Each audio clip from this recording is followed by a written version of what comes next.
Welcome to the Quarterback Factory Show. I am your technical Jedi Master. I don't have the soundboard up. God damn it. Gotta get the soundboard going. Obviously, we're a little short-staffed tonight, as you may see. Boom. And that's okay. For now, we should be expecting some others to join us. Got my man Jonas in the comments. Jonas, if you're still watching, if you can hear me, that was me who chatted with you on Wired Beatbox, aka Blanco Beats. Our URL to join our Discord is right underneath my face. Join.qbfactory.show. If you go to that link, it'll redirect you. And you got, if you've never used Discord before, you're gonna have to sign up. It's cool. It's all good. It's a very common thing. Joe Casey just joined. Joe, what's up, man? Join us. We're short-staffed tonight. Come on, JoJo. We need you, bro. Join our Discord. We're using Discord to video chat with each other right now to stream it live to you. You guys can join and hang out with us. And we can talk some birds, talk some playoffs. That's what we want to do. But it's pretty simple. Without further ado, let me introduce my main man, Pots and Pans, like my right hand, does anything for his main mans, which is me and Brand and Sean and anybody else is friends with him. Everybody knows Dan is the goddamn man. Dan, 2 N's, double L, Wetzel. That was pretty good, man. That was pretty good. Sorry. Well, you deserve better. You always deserve better. It's been a while, so it has. That was pretty good, man. I'm not gonna. Jonas says, "What's good, everyone? What's good, Jonas? Man, we miss you, man. Jonas, sorry we haven't been on in a while." Like he just said, try to get on with us. It's simple. Yeah, if you join the Discord, we can get you in the video chat with us. We can all hang out, in the video talk chat, some birds. And we would like to hear your thoughts on this. And if you don't, we'll still read your comments. You can still comment. Exactly. Man. We love your thoughts, bro. So, like Blanco just said, we're a little short today, but we're going, the same route we always take. Pretty sure Sean fell asleep, and Brendan is attempting to get his son Bo to sleep. So there's a few wild cards at play right now. Speaking of wild cards, it is the 2022 QBFS Wild Card Special Show. That's exactly what we're here to talk about. I'm actually live. Exactly what we're here to talk about. The fucking playoffs. Playoffs?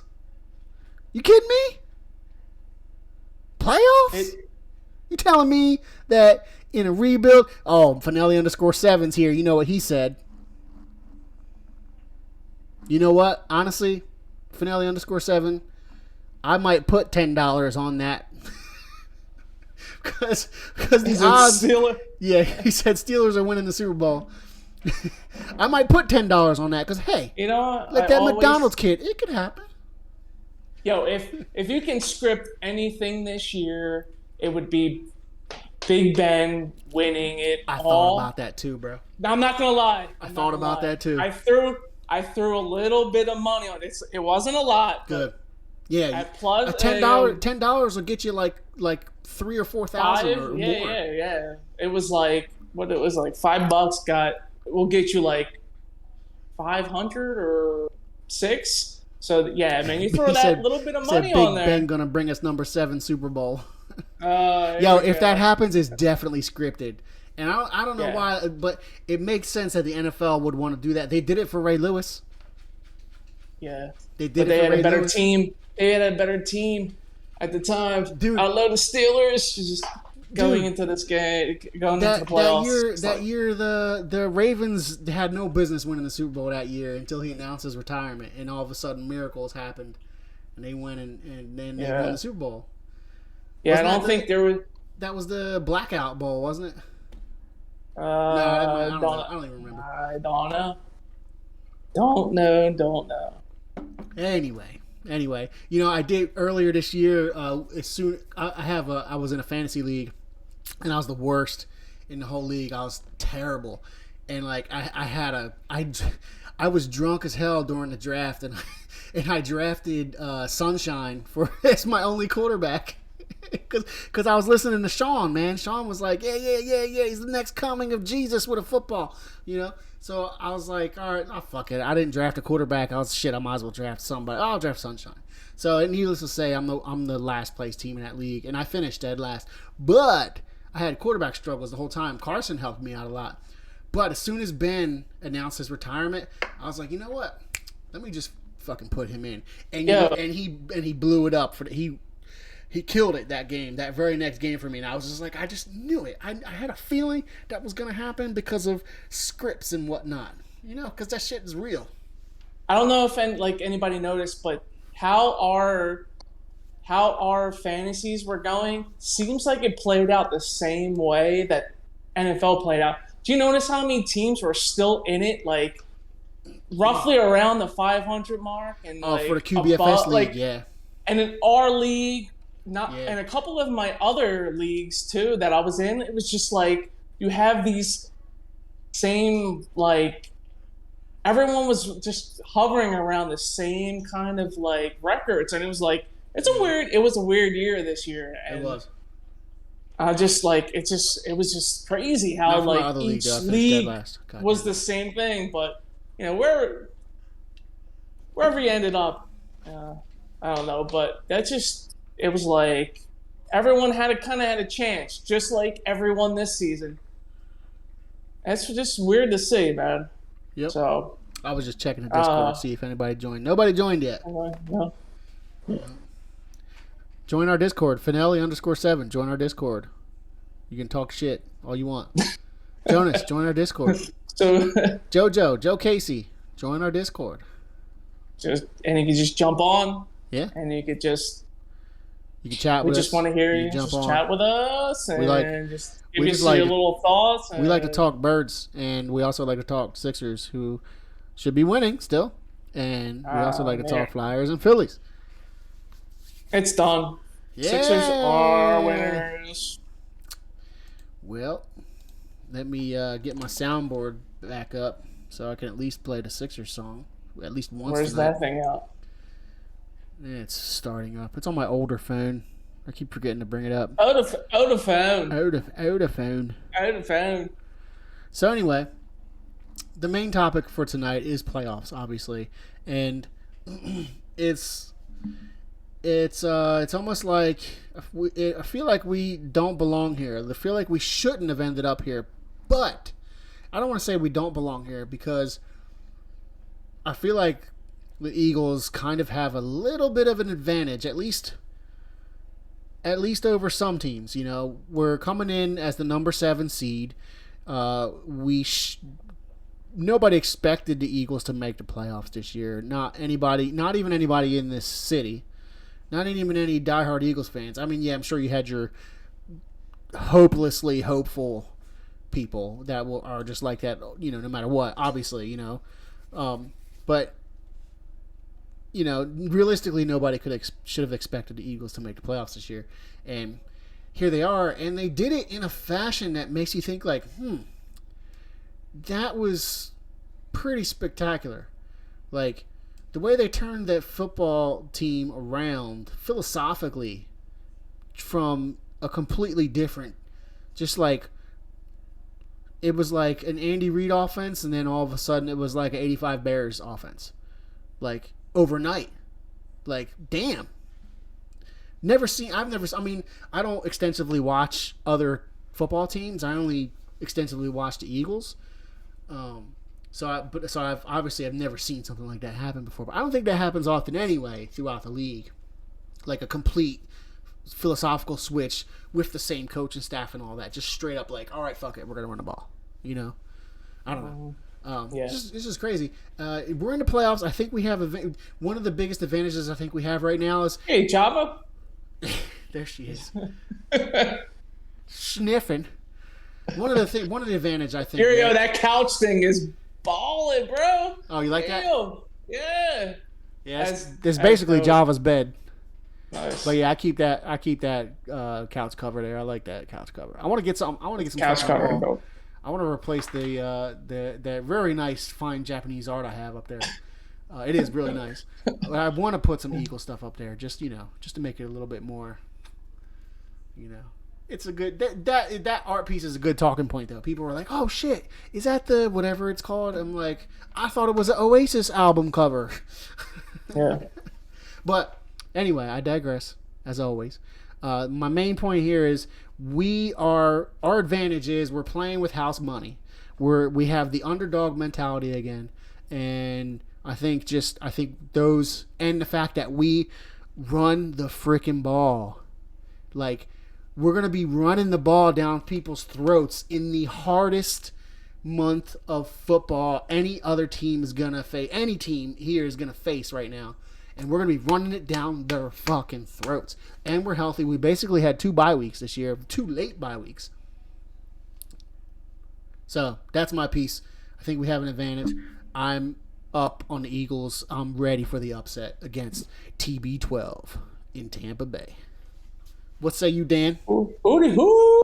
So, I just want to touch base on the actual schedule. How we ended up here. And just to start off with, we pretty much, when we got the schedule, everyone based games on which we knew we were going to lose and which we're going to win. And I think, every game was pretty much accurate except the Giants game. The Giants game at the end of the season was just the one that really was just like the one. You mean the first Giants game? Like in Super Troopers when they shoot it when he was going to shoot at him and that little one right there. I wouldn't worry about. Don't worry about that one.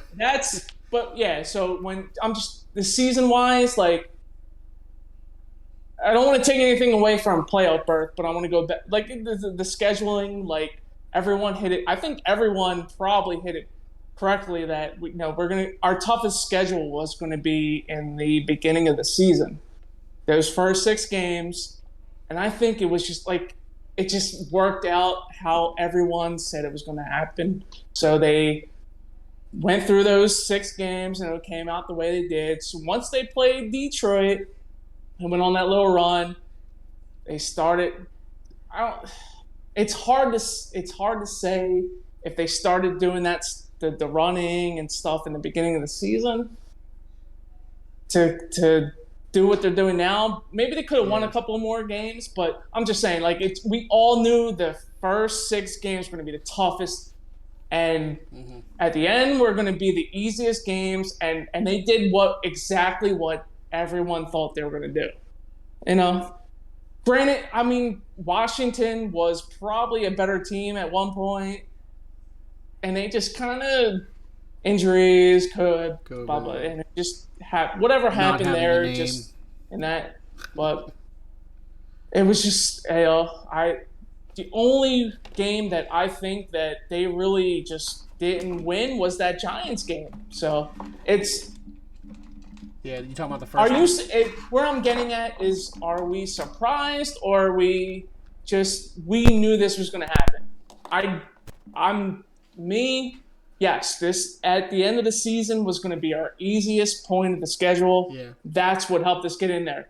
We didn't make that schedule. That you play a schedule. The term everyone's given all the time is you play the people that are on your schedule. So that's, great. And I'm happy they're in the playoffs, and we're gonna see what happens Sunday. But yeah, I think at this point, we didn't think other teams were going to do this either, man. It's just like, once again, like earlier when we were going with the fantasy, like a lot of it was just like a lot of weird games this year too. So that's another reason why it helped us out. Hey, luck is part of it. Luck is part of it. When we won that Super Bowl, there was a lot of luck involved. There was a lot of things that just swung in our favor, and that's a major part of it. That's probably like half the battle right there. Things swinging in your favor. And when things swing in your favor, you have to be prepared for that. You have to be ready for that. You have to be ready to stamp on that opportunity. And and who would go like Minnesota doing what they did. Yeah, like the things with Minnesota that happened, like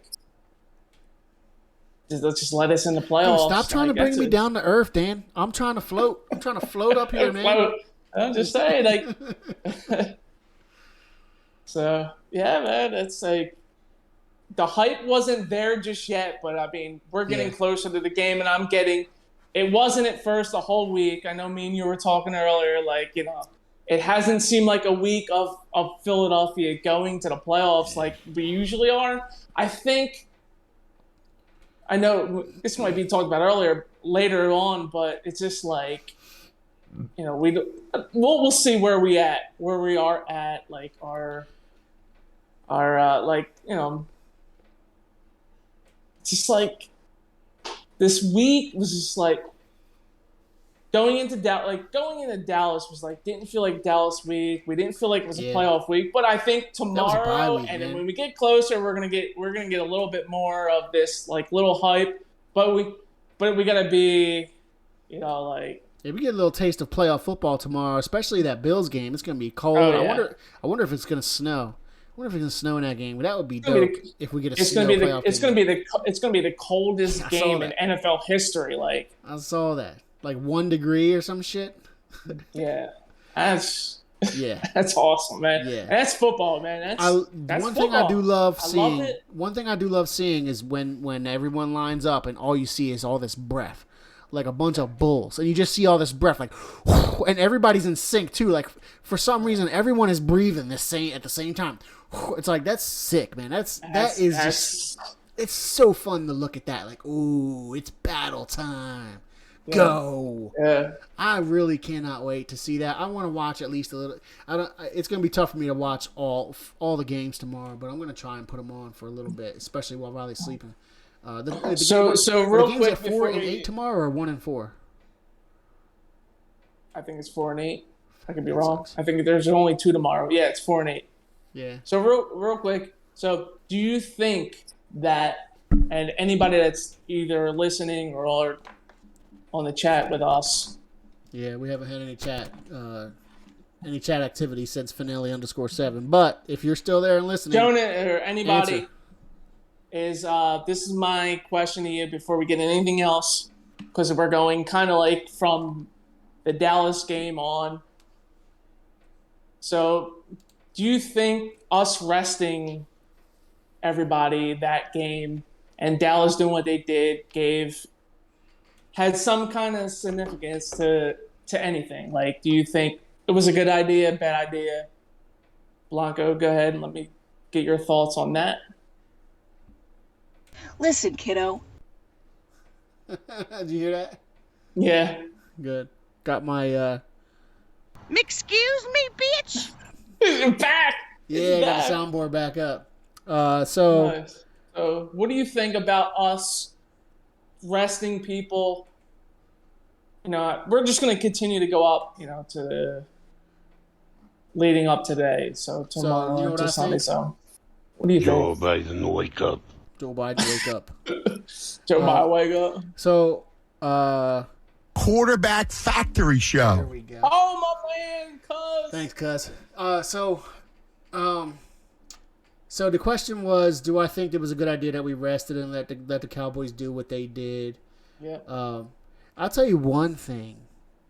Before I really answer that question, I just want to say one thing about that game. It's like, Sipas, man, you fucked us with that punt, bro. It was going so well, and then you fucked us with that punt. Luckily, that game didn't mean shit, and I wish we had a backup punter to play that game. Like, damn it, the only starter in the game, well, besides Jake, the only starter in the game screwed that game up. Like, as soon as that happened, that was the end of the game. Yeah. And you know what? The answer to that question is, I'm okay with it. It sucks that they let that happen. I wish our defense could have handled that a little bit better. I know we had nothing but backups in our defense, but that really, I feel like that really showed some of the weakness to the scheme of our defense. Like, our defense needs talent in order to be good, which I guess is true. at least half true for all defense. You obviously have to have that talent. Like Slay is a major difference maker on our defense. With him in the game, that takes the pressure off a lot, especially the line and the safeties and the linebackers. It takes the pressure off of a lot of the rest of the defense. So it's just like I don't want to really talk too negative about it, because obviously it was all backups versus starters. It wasn't backups versus backups. It was backups versus starters. And for at least 3 periods too. For 3/4 of the game. Yeah. It was not even just backups. Yeah, it was periods. Backups of backups and practice squad dudes. Yeah. Our 4th and 5th. You know what? I got to give props to our run game, because our 4th and 5th string running backs were running this game. Not our 1st, 2nd, and 3rd string running backs. 4th and 5th string running back, one dude who brought up from the practice squad, and they ran like hell, and they ran great. They're the reason why the defensive starters stayed in longer than the offensive starters on Dallas, because their coach was not impressed with how they were handling the run game, and that's why they were just keying in. They were just keying in on the run game. They didn't give a fuck about nothing else. They were just keying on the run game, and the run game was still getting off with our 4th and 5th string running backs. I don't even remember the one dude's name. I don't even remember his name. He was good. He was running like hell, man. He was running his ass off. Huntley? Was it Huntley? Huntley. Yes, Huntley. Him. Yeah, Huntley. Yeah. Dude, hey, he ran really good, man. He ran good. Was he a rookie? Yeah, I don't know either. I don't think he is. He's not going to work here anymore anyways. But yeah, those two ran good. So I give credit to them, and the backup offensive line did a very good job with the run game.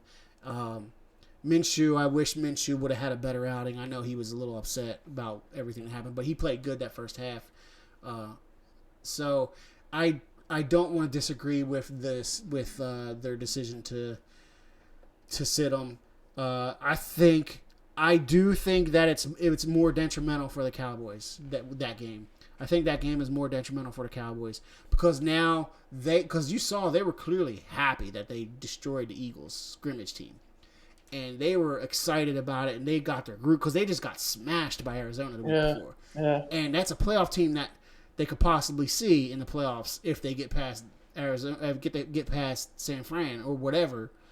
The Arizona's in the playoffs, right? Yeah, they're in the playoffs. Of course they are. Yeah.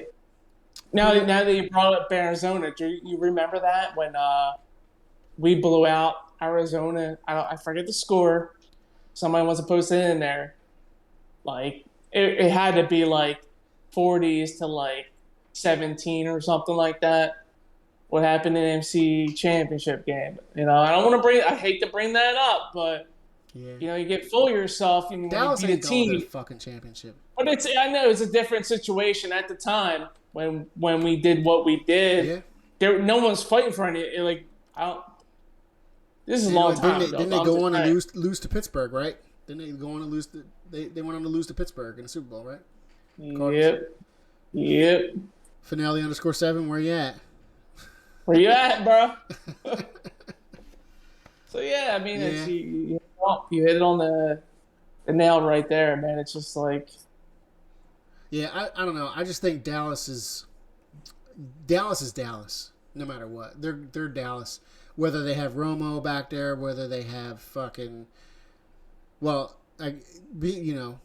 it's different. It's a different era from when they had Troy Aikman and Emmett, and this is one of the things I wanted to talk about as appreciation for Jeffrey Lurie, because one of the things I can compare him to is other owners around the league. That's all I can compare him to.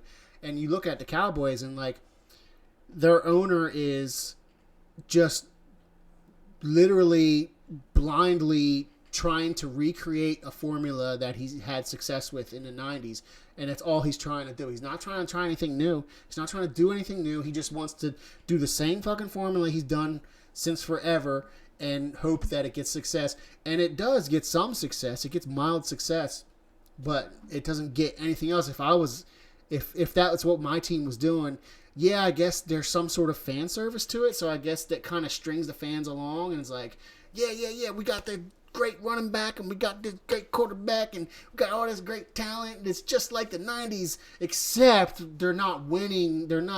This might be their best chance, though, to win. This might be the year. This is why I think it's going to be pretty detrimental for the Cowboys if they exit out. Because this, I feel like, especially with this coach, the Green Bay coach, what the fuck's his name? Fuck him, I don't care what his name is.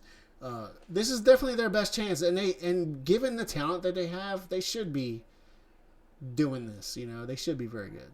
So anyway, that was so it's like this year. Is it going to be either it's going to be Dallas shitting the bed again, or is it going to be Green Bay shitting the bed in the NFC Championship? So I don't know. Who knows? I mean, that's why we're so going into this game Sunday against Tampa Bay is kind of like the most. I don't want to say like. I don't know. Going into it, I didn't know what matchup I wanted, but it's still the GOAT. It's still Brady. Yeah. It's still Brady. He's got the refs on his side. I don't know, man. It's like. But he cringes the Eagles, bro. Like he doesn't cringe the Falcons. He cringes the Eagles. He said it himself. Yeah. So I don't know. I think I'm gonna go hit on that topic that I just released. That it's like it's like for the last game. I think it's like with the slow starts, kind of just irked me a little bit to put them in injuries right now and everything else. It's just like they need more play. I don't know. So I was like, I was thinking like, do I want to risk somebody getting injured? And Tyree Jackson, like, look at that. Like, it's just stupid stuff like that. But it seemed like every other team. I feel like we suffered more injuries than Dallas did. Everybody Sunday was playing. Like Mahomes played, Aaron Rodgers played the last. Like everybody else was playing the last game, but us. I don't know what's gonna benefit from going into that. We were playing for a possible 6th seed, which we wouldn't have got anyway. So I don't know, but I don't think it. I think it was good to rest. I think it was good to take the bye week. It is great to go in healthy, for sure. Yeah. That's all. Go in there to Tampa Bay healthy. Now, not only are we going there, but now we got to worry about 30 to 40 mile per hour winds. So that's great. It's going to help us sail in there faster. And sail in on our boat. So. Yeah, I mean, I can't disagree with the call. I just can't disagree with it. Obviously, I don't want to fucking lose to Dallas. I didn't want to lose to Dallas. I wanted our backups to fucking beat Dallas, or at least not get blown the fuck out like that. But still, why didn't you give them like 1 or 2 series though? Like they just took everyone out. That wouldn't have hurt nothing. Like 1 or 2 series would have helped. Like, just come on, man. Like, the slow starts is really a main issue. Hey, I'm telling you, I think it's detrimental to Dallas, more detrimental to Dallas. Dallas thinks they're the shit now because of that, and they're gonna come out there thinking they're the shit against San Fran, and San Fran might smack them in the mouth. Yeah, that's gonna be a good game. I wonder where he got that name. Thanks, Howie. Thanks, Howie. I love it. Yeah, I mean, it's a good question. It is obviously a very good question. Divisive topic. Everybody played. Are we the only team who rested our players, and we're literally the worst seed in the playoffs? Yeah. And we're the only team that rested our players. Yeah. But you know what? The one thing I can say about that is, you know what? We're playing with house money. That's going back to the point is, my point is where we have an advantage. That's another one of our advantages. We're like, you know what? We're not coming in here like we're the number 1 seed, but we want to rest and we want to come in here with our batteries recharged as up to 100% as possible before we go in there and face off with a rematch against the Tampa Bay Bucks and TB12 when they came here and destroyed us earlier in the year. Yeah. Was that in Philly? So why was it like why was it like the feeling around this whole week was like we know we're expecting. Why didn't anybody like it? There was no feeling of we can go in there and just there was no just come in there and just do what we need to do. But it felt like everyone is expecting a loss. Why can't we go in there and just? That's why it's house money. Tampa Bay has a lot more to lose than we do. I know. We go in there and lose. Everyone's like, "Fuck it, we had a great season for better than we expected." But then it doesn't. Hopefully, we come back next year better. It raises the bar for next year. Obviously, we're not gonna. That's not gonna be saying. But then you can't. The argument is it wasn't a great season. Why did you go in here just to do that? If they play, then I guess the outcome of the season. It actually wasn't a great season. You're right. If they play good, maybe we can be, we can accept a little bit more of then. If they get blown out, and what is it? We'll be what 9-9 if we lose, right? So we win 9-8, 9-9. That's just. Yeah, if we get blown out, it's it's just like, we didn't belong here anyway.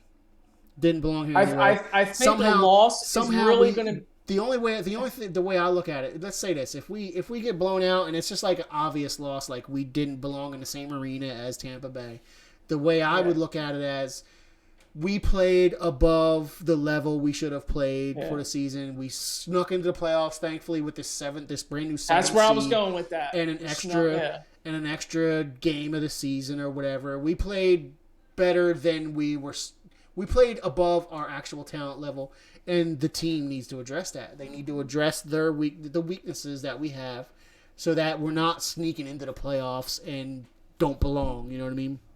That's the way exactly how I would look at it, and I wouldn't be upset or angry. Like I said, it's house money.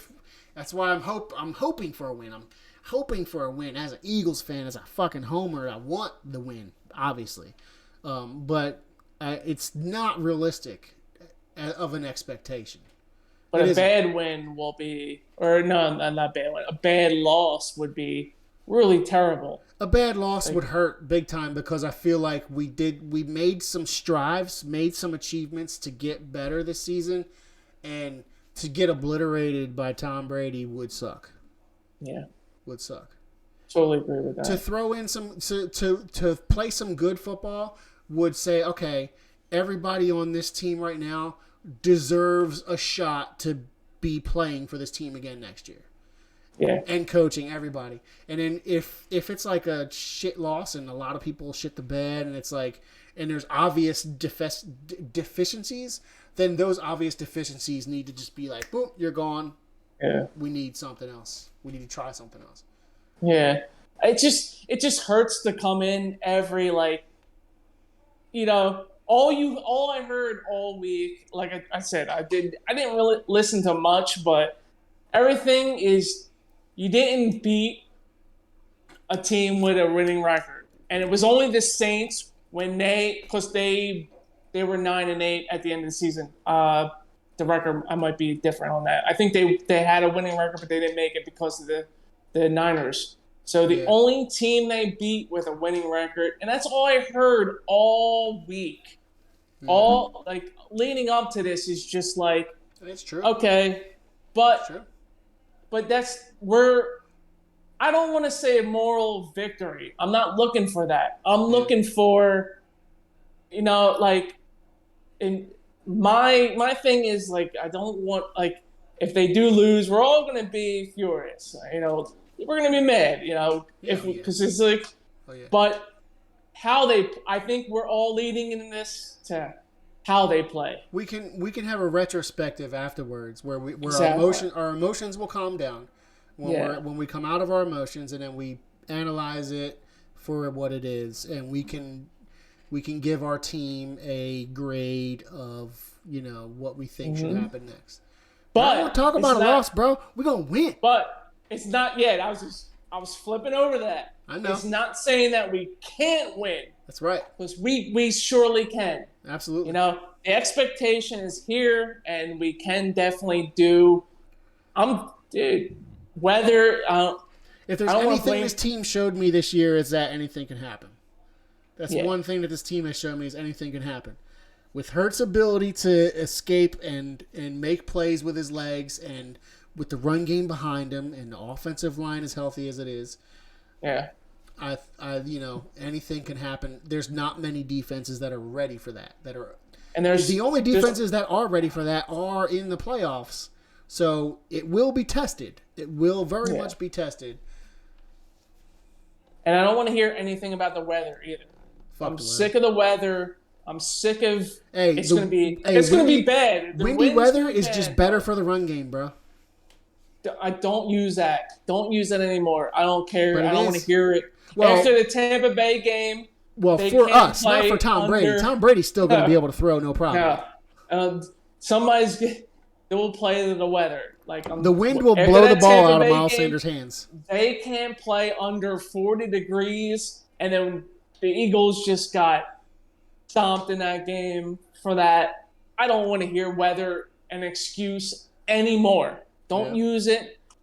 Go in there and do your That's why game. you travel around the country and play football everywhere.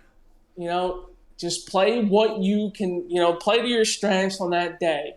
Because, the Tampa Bay can't play under 40 degrees, and then they came Is it in going to be here. under 40 in and, Tampa? no, I'm talking about. No, It's not. under 40. Yeah, no. It's I'm gonna be in talking about 60s. I think it was the 2002 NFC Championship game. I don't want to talk about it because I'm going to get upset. I'm sure it's the right year, but man. The whole it's gonna be excuse rainy and was, shit. they can't play under this temperature, and they came in and just shut us the fuck down. Yeah. Weather. Don't give me the They're weather all from excuse. different areas. Everybody on that team is not from Tampa Bay. They're all from other areas. A lot of them have played plenty of cold weather in their life. So, Cold, it'll be wind, shit. something you just have to adjust to it. Like it's football. Like Bill Belichick. That is the dynamic This of dude football. ran it he threw it 3 times against Buffalo like a month ago. He ran it 3 times. Was it 3 or 4 times? I don't know. It doesn't matter, right? 3 or 4 times. So we'll see. Yeah. Don't give me weather. You win the game how you need to win the game. That's right. That is absolutely fucking right.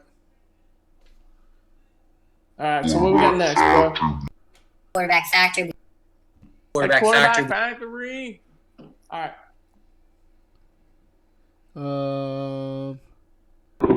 Can't do a triple. It's a shame nobody else is joining us, man. Yeah, I thought Brendan was going to be on. He's probably almost there. You just put that kid down and just let him cry, bro. He'll fall asleep eventually. No, he might not. He might just say, "Screw you, Dad." True. All right, so if we want to come up with another topic, Is there any comments by anybody? No. Nope. Everybody Damn. left us. They all left us. Damn. Do we have anything? Anybody watching it? No, it doesn't look like it. Just me. Alright. I'm the only one watching. It was a good show too. Yeah, it was a very good show. You wanna? I want Brendan to be here for the Cowboy Chris segment. That would be fun. All right. Well, I'm gonna go pee real quick since there's nobody on. And I'll just. I'm gonna pause the show.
What's up, Brandon? I see you joined us and watching us, but you are not with us. Where are you?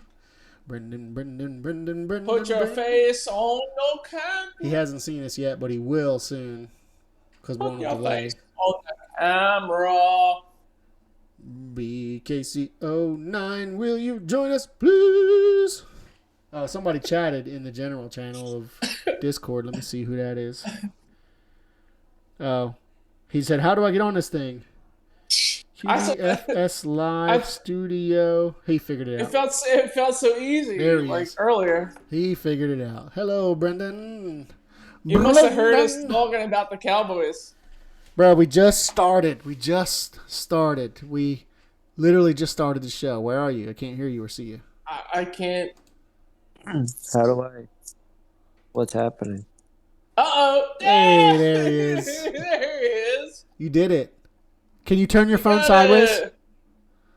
There you go. Yeah. He got it.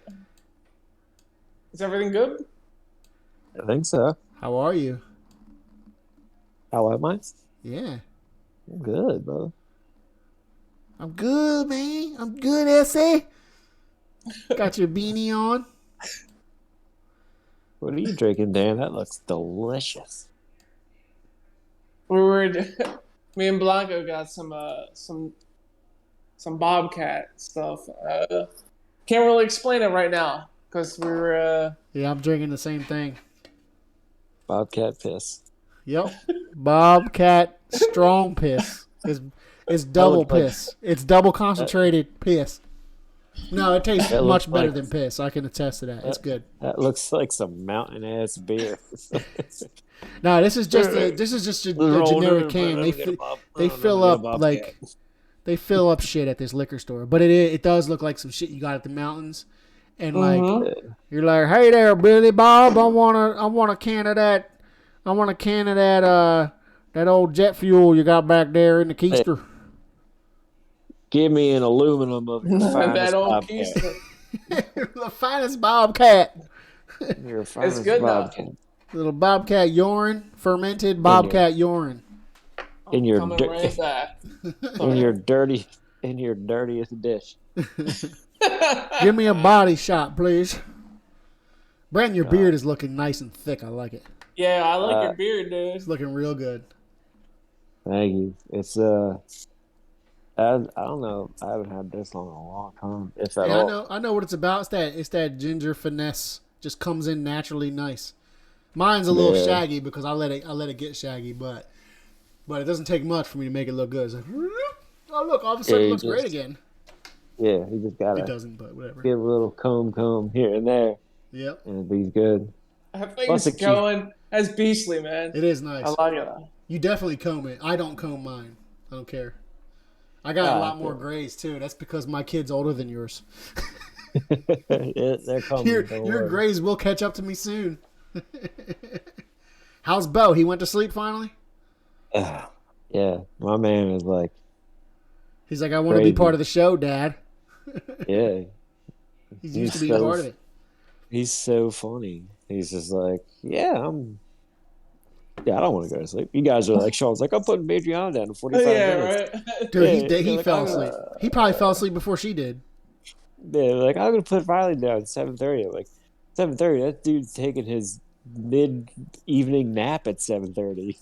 Get up by 9. He goes to sleep with her at that time. He puts her to sleep and then goes right to sleep. Yeah, I'm telling you, he probably falls asleep before she does. He's probably out and she's probably like, this guy. Absolutely. He probably walks on and jumps on his chest and shit. He doesn't even know. Dude, you want to talk about a crazy child?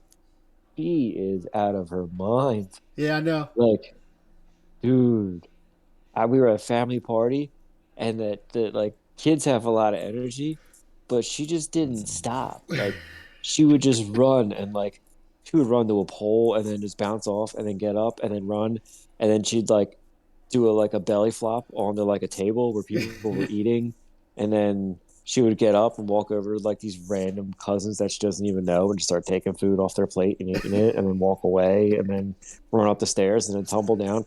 Like, but she doesn't say anything. She just. She sounds like a toddler version of Sean. Yeah, it's insane. Sean wasn't like that. Yeah. Sean wasn't like that, dude. He was good. He's like that now.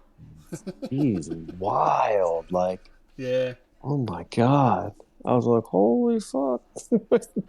Yeah, we're thankful Riley is very nice around other people. She's super reserved and shy around other people. She's just a fucking crazy psychopath around me and Serena. She literally like suplexes us and says "fuck you" to us. She's crazy. She hates us. But she's very nice around everyone else, which is good, I guess. Makes me hate everybody else. Dude, do we want to loop on into what we're talking about or no? Yeah. So let's catch you up, Brent. We've been live for a while. You guys, We I don't know if you didn't watch any of us. Nobody watched us. But we had our man Jonas on for a little bit, and Joe Casey joined but didn't comment, and Finelli_7 joined just to say Steelers are going to win the Super Bowl, and then but Dan and I had a very excellent segment. I did record. We talked mostly about the playoffs and how we got here, what scenarios of what would happen. So we had a couple good questions. Dan, especially, you had a good question that gave us really good talking points. You want to repeat that question for Brandon to get his take on it, and then you guys aren't live. You know that, right? Yeah, we are.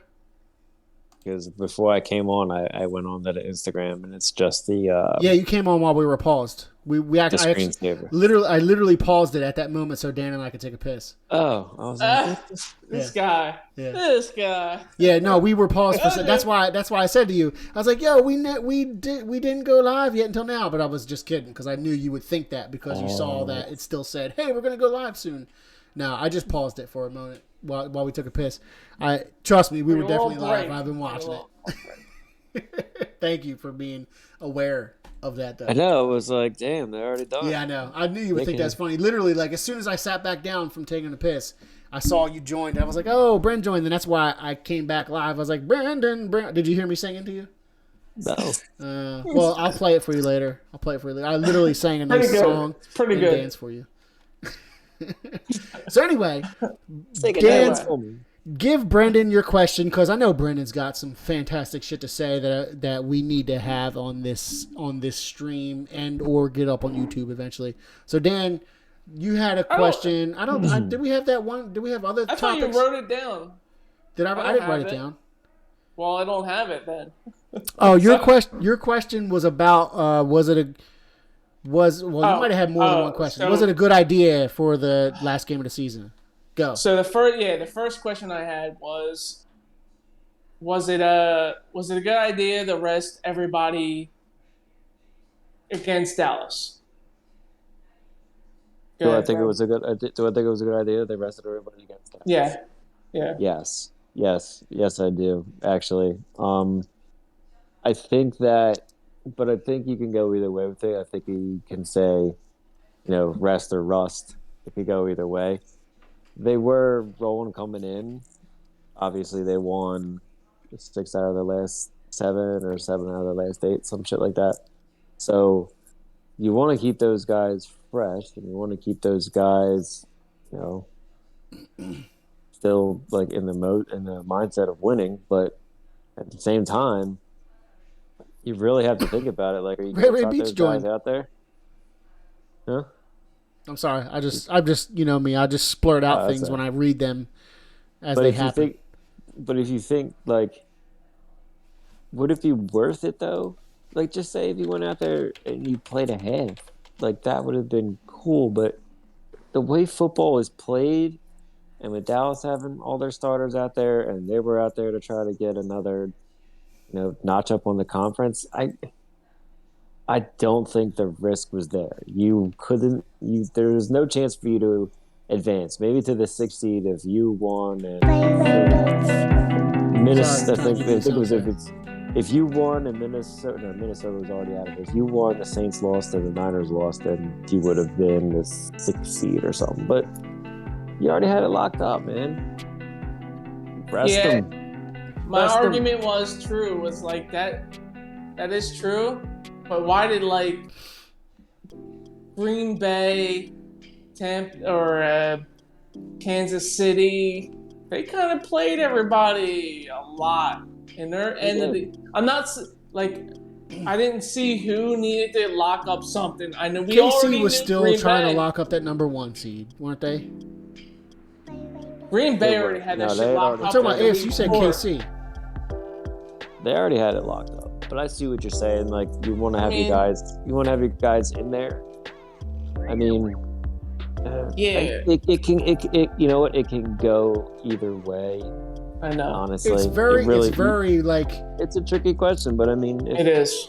One thing I said was that play. it's so weird that we're literally the only team that rested our starters, and we're the worst seed. Yeah. I think my answer kind of aligns with yours. I think we all kind of have the same. We all could go either way, obviously, but my answer was I think we have an advantage in part of that rest. Second late bye week gives us that advantage. I think having that late bye week for one gives us an advantage, as players already spoke about. This is kind of like another bye week for them. And I think it gives us an advantage. I think they need that rest. I don't think they needed. Well, I don't think they needed to go out there and prove themselves to Dallas, to prove that they could beat Dallas, because we have to go out there and prove ourselves against Tampa Bay. Fuck Dallas. Yeah, but I think people are still concerned about the early starts. You know, they can't start until the second half. Go ahead. I'm sorry. I'm just saying. You better be sorry. Well, think of it like think of it like this: when I sent you guys earlier today, when you asked me what the injury report was, we don't have any injuries really. Josh Sweat had like a tummy ache, and that was it. Our entire he has a tummy ache, all right. He had a tummy ache, and then the rest of our squad is healthy. Yeah, like literally everybody's it looks healthy. good to me. Looks very good to me. How many times What's in the Tampa? past? We should look at Tampa Bay's injury report. They're actually banged up. Yeah, they got a lot of people back though. They got a lot of people back, but at what percent though? Vontae David's not going to play, and that's really big. Not on Leonard Fournette is now a game time decision. He's going to play. He's going to play. He's playing, but he's not. He had a hamstring, and they're going to be playing in fucking rain and wind and slippery mud, dude. All he's got to do is take one wrong cut the long way, and pop, that hamstring will go, and they're not playing the rest of this game.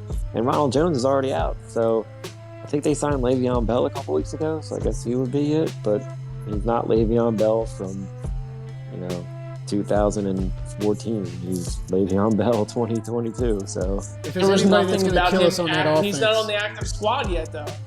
No, not that I seen. Did you see it? I didn't see it. If there's anybody that's going to kill us on that offense, it's going to be TB12. It ain't going to be anybody else. Yeah, TB12 and absolutely. Gronk. Yeah. But also think of it this way: we went in. Like I said, we're going into this week and we're going into the playoffs and we're completely healthy. When was the last time you could say that about an Eagles team? Huh? In the last 5 years, or how much was this team just ridiculed up and down with constant injuries and IRs and, a strain here, a stinger there, a broken here, a pulled here. It's just been nonstop. It's like, oh, he tore an ACL, he's out for a year. Oh, he's going through mental issues or something. Not that there's anything wrong with that, but it's just like, it's always something. I mean, aside from losing Brandon Graham early in the season and Brandon Brooks sucked. But look, Brandon Brooks was expected. Brandon Graham definitely was the most detrimental thing to happen to this defense. Yeah, absolutely. But I mean, they've stepped up and they've held their own, and I got to give it to, Josh Sweat stepping in on the outside there. Oh, yeah. And the other defensive end, he's been having a really great year. But as far as getting back to, before I get too much off that, getting back to if you're going to start if they were smart starting everybody, I think it was because, look, Jalen Hurts wasn't 100%. He was still, he had a high ankle sprain, and that shit is not anything to mess around with. So guess what? Especially he was for his stature as a running quarterback. Yeah, he was limited in practices going all the way up to there. And if he has even the slightest chance to go out there with a high ankle sprain and tweak it, Yeah, no, you're resting, dude. It's Minshew Mania time. Yeah, So I'm cool maybe with he would have. that. Maybe they would have started him for like the first quarter if he had It's possible. didn't have a but he lingering had that injury high or something from the he previous had the game. high ankle sprain since the Giants game. Yeah, So he needs time. For the best thing for those type of injuries is just rest. So in that aspect, I think Hurts' legs are important. Exactly. It sure is. So he's yeah. So it was good to rest him. I don't mind about that. Everybody else, yeah. Jason Kelsey went in for one snap and left. That was legendary. Yeah, that was. Yeah. I love that legendary. decision. One, you know what? You know what? I he was don't- all taped up and everything, and just ready to Put him in stretch bubble him. wrap. Hey, you know what I want to talk about? You know what I want to talk about real quick that I didn't have in my notes, but you just reminded me of? Is all these, especially the Cowboys and the Eagles, right? What they both did. Like, the Eagles left Devontae Smith in just to beat Deshaun Jackson's record. The Cowboys, obviously, you know, they left their starters in for way too long, way longer. They're so lucky they didn't come away with their injuries. But they left their starters in, and they left Dak in even longer so he could beat Tony Romo's record. So Dak needed an extra 3 quarters beyond the typical regular season against backups to beat Tony Romo's record. These records are tainted, bro. Devontae Smith's record is tainted. It's not real. It doesn't count to me. It's good, yeah, but it doesn't count as a record-breaking season because he needed a 17th game to do it. I disagree with that. And I'll tell you why. you say you disagree with it?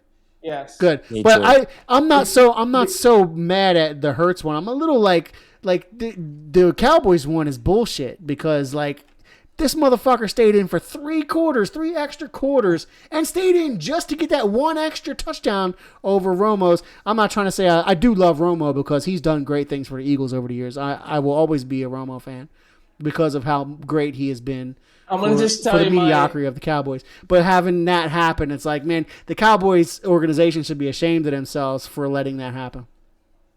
Yeah. So, to me, I disagree with it because there was the games were at one point were 14 games. So somebody had it at this point at 14 that was games. before our time, And then wasn't it? Yeah. When was It 14? just- when no. was 14 a thing? Was that when There we were was kids? 14 games, and then there was 15. So it's everyone defeated, Yeah, of everyone course. getting a record at a certain time. That's the only reason But why I I'm just disagree with that. saying, especially in a game where we were like, we're not going to start our starters except for the ones that want to break records. I'm not talking Good about for Nick Kelsey. Sirianni. Kelsey's record is different because he wasn't breaking a record; he was just keeping his streak alive. Yeah. I disagree because the statistics line up even better. When Deshaun Jackson was a rookie in 2008, the Eagles, I think it wasn't him personally for the targets, but the Eagles threw for 636 pass attempts in a 17 game Yeah, it or was 16 D-Jack wasn't the number one receiver though. 16 game season. And when? 2008? His rookie year, Okay. he wasn't was- the number one receiver. Was he? No, He wasn't. no, but he was up Devontae there. Smith was the number one receiver this year. But The whole year. there was 636 pass attempts in 2008 through the air through 16 games. In 17 I'm so games glad you this thought year, about this before we came on the show. in 17 games this year, there was only 438 pass attempts. So he actually beat his record in 200 more pass attempts, which I think like it. that you're probably going to throw That's a the good ball point. less. I think you're probably going to throw the ball less than 200 times in one game. Yeah. Just saying. But So I think Deshaun it Jackson evens was out not the and number one wide receiver his rookie year. doesn't matter. It Doesn't does matter. matter. But yeah, that is a significant Name amount me of the two. amount Name me of the throws. two other wide receivers Difference. in 2008 that were wide receivers over him. I mean, we still had better wide receivers back then. Slightly. I guess we were still the Eagles, I guess. We still had problems at wide receiver. Who do we have? James Trash and Nope. no, we didn't have James Trash. Kingston. Kingston? No. Oh no, It was- did we have Stinkston in 08? Yeah. All right, In I'm looking it 08? up. I'm looking it up because I No. clearly don't fucking know anymore. 08, I'm gonna say. No, 08 was like the guy we got from the Saints. Oh my Fuck. God, Kevin Curtis was our number one wide Kevin receiver. Curtis, yeah. Yep. I said the Saints. Is Jason Sorry. Vaughn on that squad? He probably was. D-Jack was our number 2 receiver. Yeah. Kevin Curtis. Oh my goodness. Yeah, D-Jack was Oh, our leading receiver. Kevin that Curtis. Kevin Curtis reminds me of this. year. I mean, there's no fucking way Kevin Curtis was a yellow leading fucking receiver over Bumblebee D-Jack. jerseys. That's the only Kevin Curtis that reminds me of. Oh my Yes. goodness. They have like 500 yards. Some shit back then. Had like 5 Yeah. touchdowns. It's a horrible game. It Yeah, wasn't that- horrible. It was All right, just so I'm bad not to putting watch. enough respect on D-Jack, I guess, or Devontae Deshaun. for that matter. Go ahead. You can join Sean. You can be a hater. No, of I'm just, Devontae. I just was That's like, fine. these all, everybody's You might getting as well records in just week go ahead 17. I'm and trying to hate shit on Jalen it. Like, Hurts. fuck, I it's know. week I 17. said that too. Like everyone got a fucking Yeah. record this on week fucking Avant- 18. Like Jason Well, Avant, guess what? Playboy 17, dating Hank 18, Basket. that whole week it was. Yeah, well, guess what? In a couple of years, probably not a couple, probably in the near future, there's going to be 18 games, and then everybody's going to be like, "Yeah, it was a record set in 17 Yeah. games. Now there's 18." So Yeah, Guess what? so NFL's gonna go into June. Like, stop it. Like they need to chill with it, man. it's gonna it's gonna eventually go to 18 because they like the even numbers with the records at the end of the year. They really do. I like an even number, but man, like chill without just chill with it, man. We don't need a like 20 games. We don't need it. It's going Like- to come to that point. Look, because just what your point you were saying earlier, dude, back in the day, they only had like 12 games, 14 Yeah. games. Now, look, 14. we're pushing 18 games. Dude, when Jim Brown played for the fucking Browns back in the day, they only played like 12 games, and he still is like one of the most all-time leading rushers in NFL history. Yeah, and They then only it's play, just like, gonna 12 skew games. the right. It's gonna skew it everything, and then you're gonna have more. It's just ridiculous. It's man. just inflation. It's I know. inflation. It's supply. It's demand, and everybody All they right, all so- want it, man. and they're college. So I got it. The 2008 squad. D-Jack was clearly the number 1 wide receiver that year, Huh. and he had like 60 something catches for a whole bunch of ton yards, and but we had a wait, hold on, where'd it go? I lost it. Because Macklin didn't come until like 2009. No, he was the following year. Yeah, Macklin's rookie year was after D-Jack.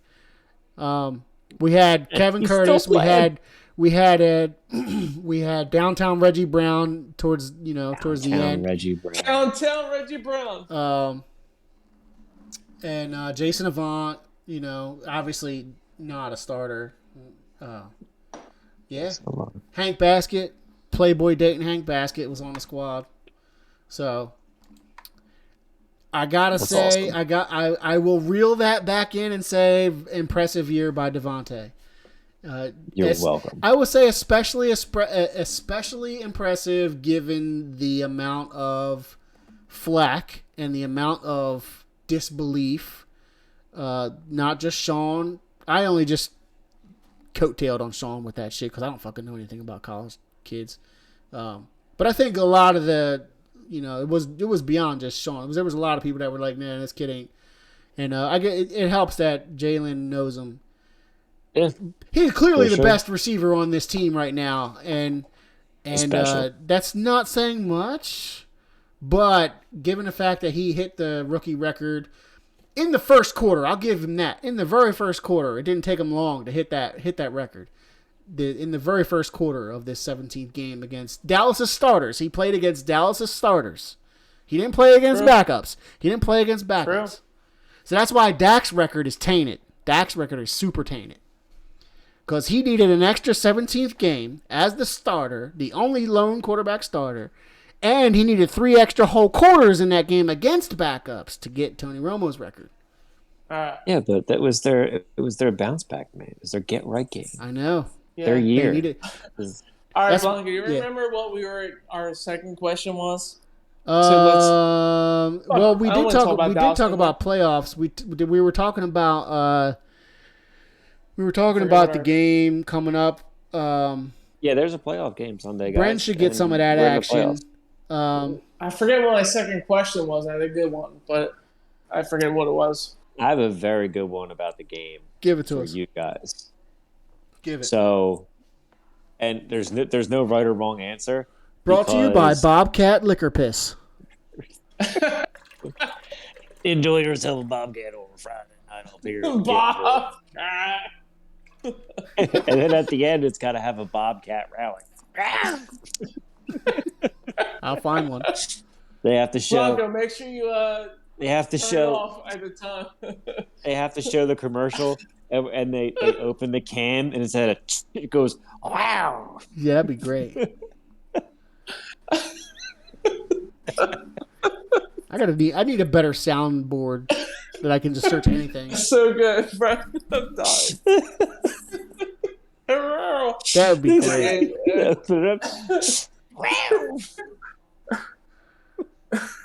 Why should someone be gay? That's the best I can get. That's the best sound effect I can get. Okay, so Oh, we brought your Bowie back. We play it for him. Play the close. Oh yeah, we got cuz. We got him back. we got the sound. I up, love right? it. I love it. I love it. It's your All right, boy so- back. Quarterback factory show. Yeah, hey! It's the best. There it is. It's the best sound drop right there. The best. So there's no right or wrong answer to this question because I'm still going back and forth with it. Do you stop your recording or we still go? Oh shit, we got comments. No, we're still recording, and we're recording and we're streaming. We got comments. Finelli Sorry, _7. Sorry to interrupt you, Brand, for comments. Okay. But we can disregard his comments, obviously, once I read them. In all honesty, Mike Tomlin, best coach. Mike never had a losing season. Steelers, ! All right. That's all of his comments. Go ahead, continue what you were talking about, Brad. All right, so beginning of the game, coin toss. You win the coin toss. What are you doing? Are you deferring to Tom Brady and getting the ball second half? Or do you take the ball and you try to score right away so you're not coming from behind? What a question. I'm taking it. I know I'm Dan wants it. I knew you wanted it, Dan. I'm going to let you have it. You go. Yeah, I'm taking it to try to score and get up so we can run the ball the rest of the quarter. Run the ball. As soon as they get the towing calls, run it, bro. So that's my. So you're taking the ball. You're taking the ball. I'm taking it so I You're can run it you're down taking their the ball. throat. Even though their defense is probably. I don't know if it still is, but They're the number on one rushing defense. Yeah. Yeah, we've heard that before. I'm taking it. The Saints are the best What about running you? defense in the league. Yeah, We destroyed and them. that's there we go. They said the same thing, and What then we about ran you? all over them. I will definitely play the opposite wheel of that. Dan played heads, I'll play tails. Why? Because the whole thing with we start slow. If we get the ball, just thinking if we get the ball and we just go 3 and out and then give it to Brady anyway, that would fucking suck. I would very much like to just battle it out, have a tough first half, and get the ball back in the second half. Getting the ball back, and if things fall in certain favors, getting the ball in second half, I think, is a little bit more favorable. It's an Andy Reid call out. It's an Andy Reid sort of like, Andy Reid's not on the defer. team anymore. I know, but it's, didn't Andy Reid always kick the ball? He always kicked the ball. Or am I wrong? Am I thinking that wrong? Yeah. No, Whenever he always won the deferred. toss, he would I kick the don't ball. He right? always deferred. He always deferred. So, I mean, I'm not trying to be like, I want to be like Andy Reid. I'm just saying that I know that's like that. I just feel like I don't think we need to prove ourselves by saying fucking give me the ball. I want to run it down your throats. I don't think we need. I think we can reel it back a little bit. Let our defense go out there first, See what happens. Because the first, especially in the playoffs, now this might not matter for Brady because Why would you want that? Brady is probably the Brady most to do that? Brady is probably the most poised person in the playoffs for sure, no doubt about it. But you know what? There's still other people on that team. There's still nerves going around on the team. Let it play out. Let it play out, and then do our best to manage it, and then get the ball at second half, and fucking I'm trying to play a little bit of a strategic game here. That's all. That's all I got. Just a little bit of strategy. It doesn't mean either way. Either way could work, obviously. It's still a coin toss no matter what. But, things have to go a certain way for you to get the ball back in the second half and be in a good position. We could still be in a very bad position, and getting the ball back in the second half doesn't matter. But I'm just saying, I think I want the ball back. What do you say, Bram? What you got? I don't know. I really can't make a decision. I don't know what I do. It is a coin toss. I think it's very much a coin toss. Literally. Honestly. Pun intended. Yeah, honestly, it sounds terrible of me to say, but I hope they lose it. I hope the Bucks take it, and then they have to make a decision. Because... So that way we can't blame it on anybody? Well, no. I mean, look, think of it this way. I mean, when they played I was at that game when they played Tampa Bay in Week 6. And... Jim Gannon is just like Jim Schwartz, and all that. They play this soft zone defense. You're playing. It's funny you called him Jim Gannon. We're calling him Jim Gannon from now on. Yeah, you should. So that's his name. So your corners are playing 10 yards off of these wide receivers, and you can't do that to Tom Brady because he's just going to dink and dunk you the whole time, and you got to get pressure on them. You got to send a blitz. You got to send everybody home. They have a great offensive line. Don't let anybody get you. They got a very good offensive line. Our front four's got to get home. They got to get rattled. Brady gets rid of the ball faster than anybody else does in the league. So, but it's not the same team. And we can't blitz them. But they have to adjust their defensive scheme. They have to. They cannot do what they did last time. This team needs to play. They don't need to play a good game. They don't need to play a great game. They literally need to play a flawless fucking game to beat them. They really, really do. And they're supposedly now the number one rush defense in the league. Where they are weak is on the outside runs. So up the gut, with Jordan Howard, they're number one in stopping that run. But if you bounce to the outside and run up the sidelines, a la Miles Sanders, who does that very, very well, then they're at a disadvantage. But I don't know. I see both points. I cannot make a fucking decision, dude. Because say you get the ball. Say you get the ball, and I'm not being a homer, and I'm not being a Debbie Downer. But you're in Tampa, shitty weather. It's your first playoff game as a rookie quarterback, as a rookie head coach, a lot of rookies, first people experience in playoff time out there. You come out and say you hand the ball off 2 yards. You hand the ball off again, bounce to the outside 2 yards. 3rd and 7. Jalen Hurts has to drop back, gets pressure, throws the ball over Dallas Goedert's head. You're punting. And then you're punting the ball after having the ball for 3 minutes to Tom Brady, who comes down 8 yards, 12 yards, touchdown, Gronk, and you're down. And you panic, and then you have to fucking play catch up the entire time, and you start getting out of your game. And then all of a sudden, you're going into the locker room, and it's 24-3, and you're giving Tom Brady the ball back starting in the third quarter. Before you know it. Or you take the ball, and you fucking run, and you fucking have trick plays, and you fucking lay it all on the line in that first drive, and you go down there, and you have to make a fucking statement and get 7 on the board right away. Double-edged sword, though, because if you start going with a back and forth, you're giving Brady the ball the second half, coming out of the locker room. And if he goes in there and he's losing, or it's a tight game, he's going to go in there and be Mr. Tommy, like, oh, Ace. And he's going to be like, let's go, guys. We got this. I'm Brady. Follow me. I don't care who it is. I'll throw you the ball. You'll catch it. and he'll go out there in the third quarter like they did in the Super Bowl. Because if you remember, after the Philly special, going into halftime, they came out in the third quarter on fire, and he went Gronk, Gronk, Gronk, Gronk, touchdown. Gronk, Yep. Gronk, Gronk, Gronk, That was touchdown. Gronk's quarter in the third quarter. That was the Yep. Gronk quarter. He came out pissed. He was like, "Oh, you guys want to fucking do this shit? Yep. Guess what? Boop, boop, boop, touchdown. Boop, boop, touchdown." Yeah. There was so many up and down That's why I emotions in that literally game, cannot- and cannot all the think down what to emotions do. were because of Brady. Yeah, I literally cannot make a decision because I don't mean to be, like I said, negative, but tell me you can't see happening what I just laid out with the 2 yards, 1 yard, 7 yards, boom, punt, come down, score. Oh yeah. So, but then if you defer and you give Brady the ball, you better fucking hope your defense changes up.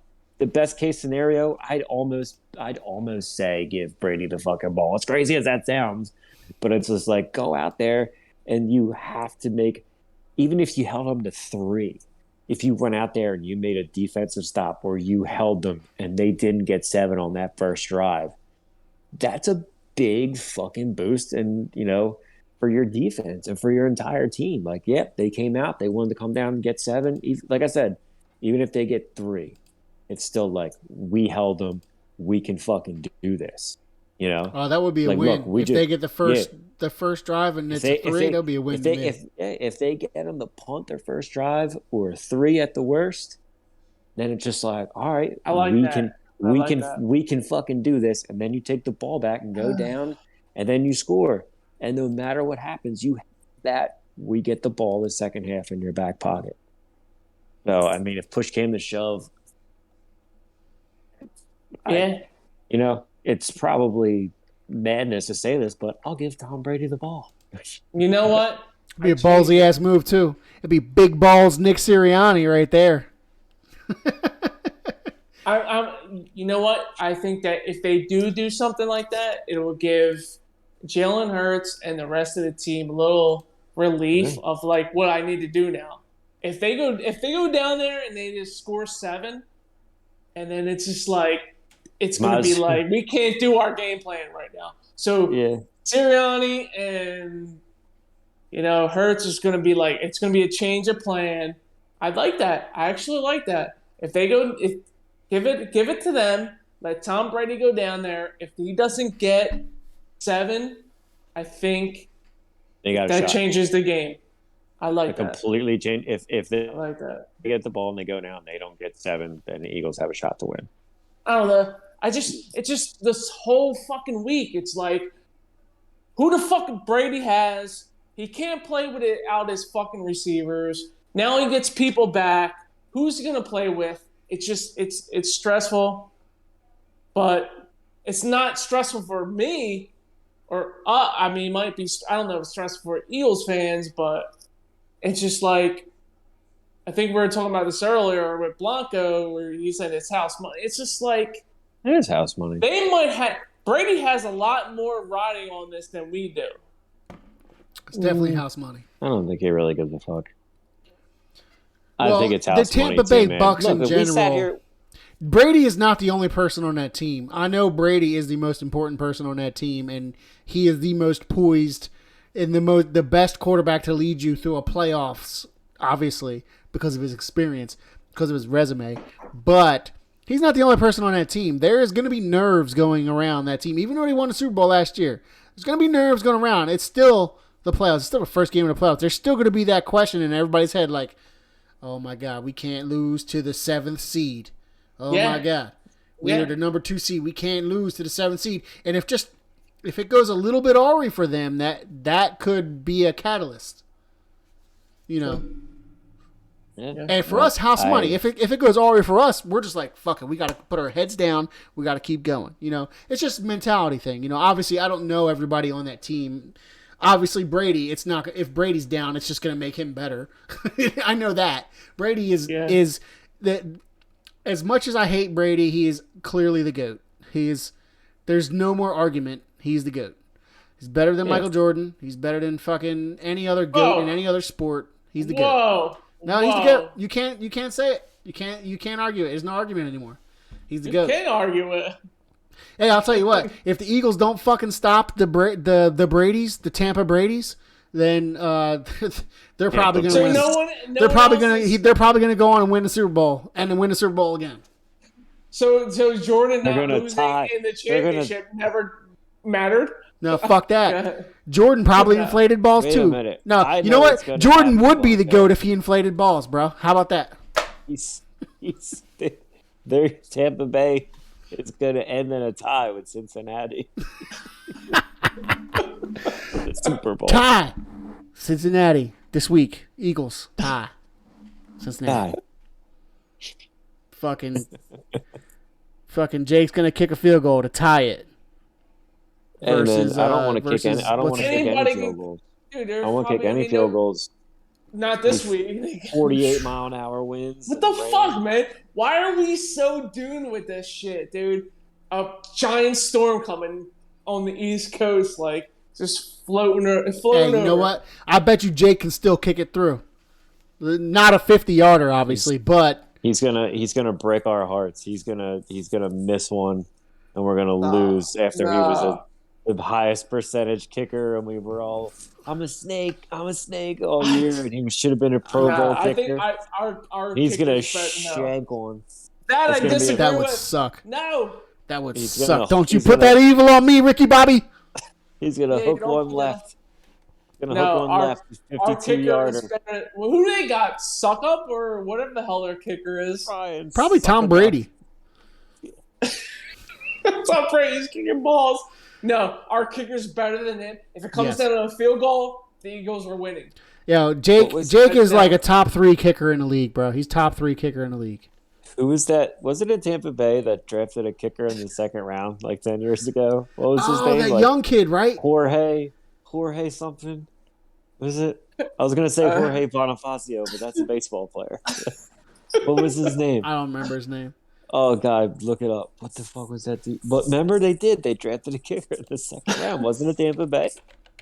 I think so. Oh my God, what was that dude's name? I forget. That was hilarious though. You think we get bad picks, man? Jesus. Aguayo. The kicker in the second round. What? Aguayo. Yes. What's his name? Aguayo. Oh, Guayo. Oh, shit. Yes. Roberto What was his first- Aguayo. Roberto Aguayo. That was quick, bro. I knew it. Out in the Matrix. He's a free agent right now. Ah, sweet. They should pick him Pick him up. Pick Pick him up. Oh man. Yeah. Pick him up. So, All right. What do we got? Dude, he got drafted early and then he got dropped. And then he got picked up and dropped. Picked up and I'm dropped. with Picked Brennan. up and dropped by teams every I'm year. right there. All right. You know, Hello? hey, Are we on the air? are we? I just have to get a band from Brendan, but you can probably still hear me, can't you? Yep. Yep. So, Hey, you know what, man? At least we can say we've never done that, man. Tampa Bay traded up to they traded up to get that pick, and they picked a kicker, and he never played. No, he played. He played. He was terrible, I think. Signed his rookie contract. Yeah, he did Yep. play. He did play his first year. Mm-hmm. Like, damn, dude, you better be able to do something else other than kick if you had a second round pick on you. It was a second round pick. Mike right? Nugent was also a second round pick. That's crazy. He's the only other kicker. Mike Nugent and Roberto Aguayo are the only 2 kickers picked that high. That's insane. Like, we signed Jake Elliott off of the Bengals practice squad, Yeah. and now he's pretty much Pro Bowl kicker. Yeah. Like, it's Yeah, not yo, that. kicking is a fucking mental game, bro. It's such a mental game. I would never draft it. You can never draft a kicker that high because it's only down. Like you get drafted that high as a kicker, you can only go down. You can't go up. It's like okay, you're a good kicker or you're not a good kicker. And if you get drafted that high, the pressure is on to be a good kicker. That's such a bad idea draft a kicker that high. I know. Because it's a You mental always game. You always draft a kicker in the last round. Should never even draft a kicker. Take it from the Eagles. I mean, what's the fucking Magic Man's draft status? Who? No, he's not a kicker. He's a place. Lauren Boss? I'm sorry, not Golden Boss. The kicker that was kicking for him, Akers. What's Akers fucking? When did we draft Akers? That's what I'm trying to ask. Oh, I have no idea. Very early 2000s, to my knowledge. David Akers. Undrafted, bro. He was undrafted. Really? David Akers, undrafted free agent. Didn't even play for the Eagles in the beginning of his career. Falcons and Carolina Panthers, undrafted free agent. Washington Redskins, signed by the Washington Redskins, played 1 game for them, making 2 extra points, but missing 2 field goal attempts at 48-plus yards each, and then he was waived. And then he was then signed by the Eagles and then became a fucking legend. Because he roasted the Cowboys. There's a little tiny, there's like a sentence for his beginning of his career there's 1 sentence for the Panthers and the Falcons combined, and then there's 2 sentences for the Redskins, and then there's a fucking paragraph for the Eagles, and there's also a paragraph for the Niners after he left the Eagles. Yeah, he did go to the Niners for a little while. That's right. And he went to the Lions after the Niners just for like a quick stint. Lions, but. Anyway, so I think we should really break down and try to get. I just want to hear your guys' feelings on this game. I feel great. No, I'm just kidding. I mean, I do. Feel End it with that, yeah. No, but I mean, look. I mean, we started out this season when we sat here a couple months ago and we talked about this upcoming season and what we thought about this Eagles team, what they could accomplish, what we could take away, what we wanted to see. I love it. I think. None of us had any fucking expectations of being where we are right now in the playoffs. Yeah, everybody says that they snuck in. We kind of talked about it earlier, though. I went over why we're there, though. Go ahead. I'm sorry. No, I'm just saying, like, before Shut the the fuck season up, Dan. started, we all Just kidding. We all kind of agreed that, like, what we wanted out of the season, what we wanted was to see some future, some promise, some some hope that, Sirianni could be a coach, that Hurts could be a quarterback, that DeVonta Smith could be a wide receiver, and that, we could grow with some of these younger guys, and hopefully that the future would be bright. Like, that's all. And I think some of the people were saying, even us were saying, 4 wins, 5 wins.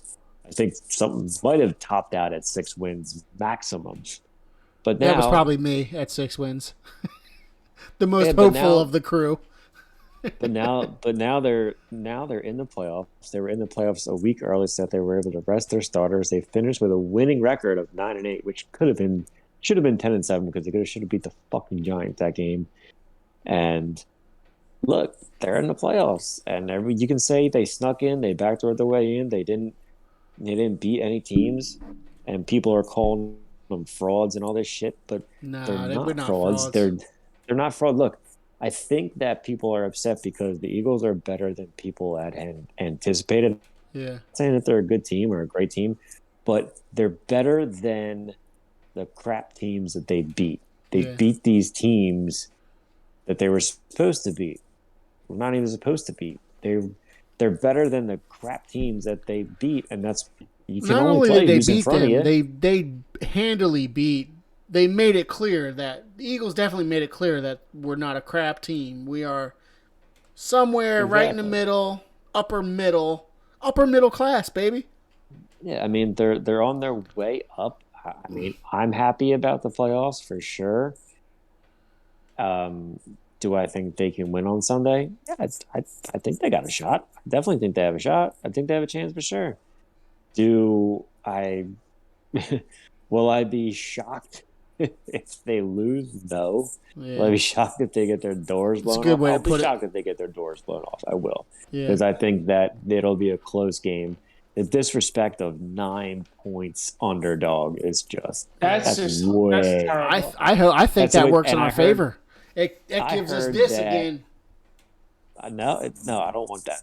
I don't want that. That's 2017. That belongs to We 2017. got. I'm No just saying, we underdogs. got that dog mentality again. That's all I'm saying.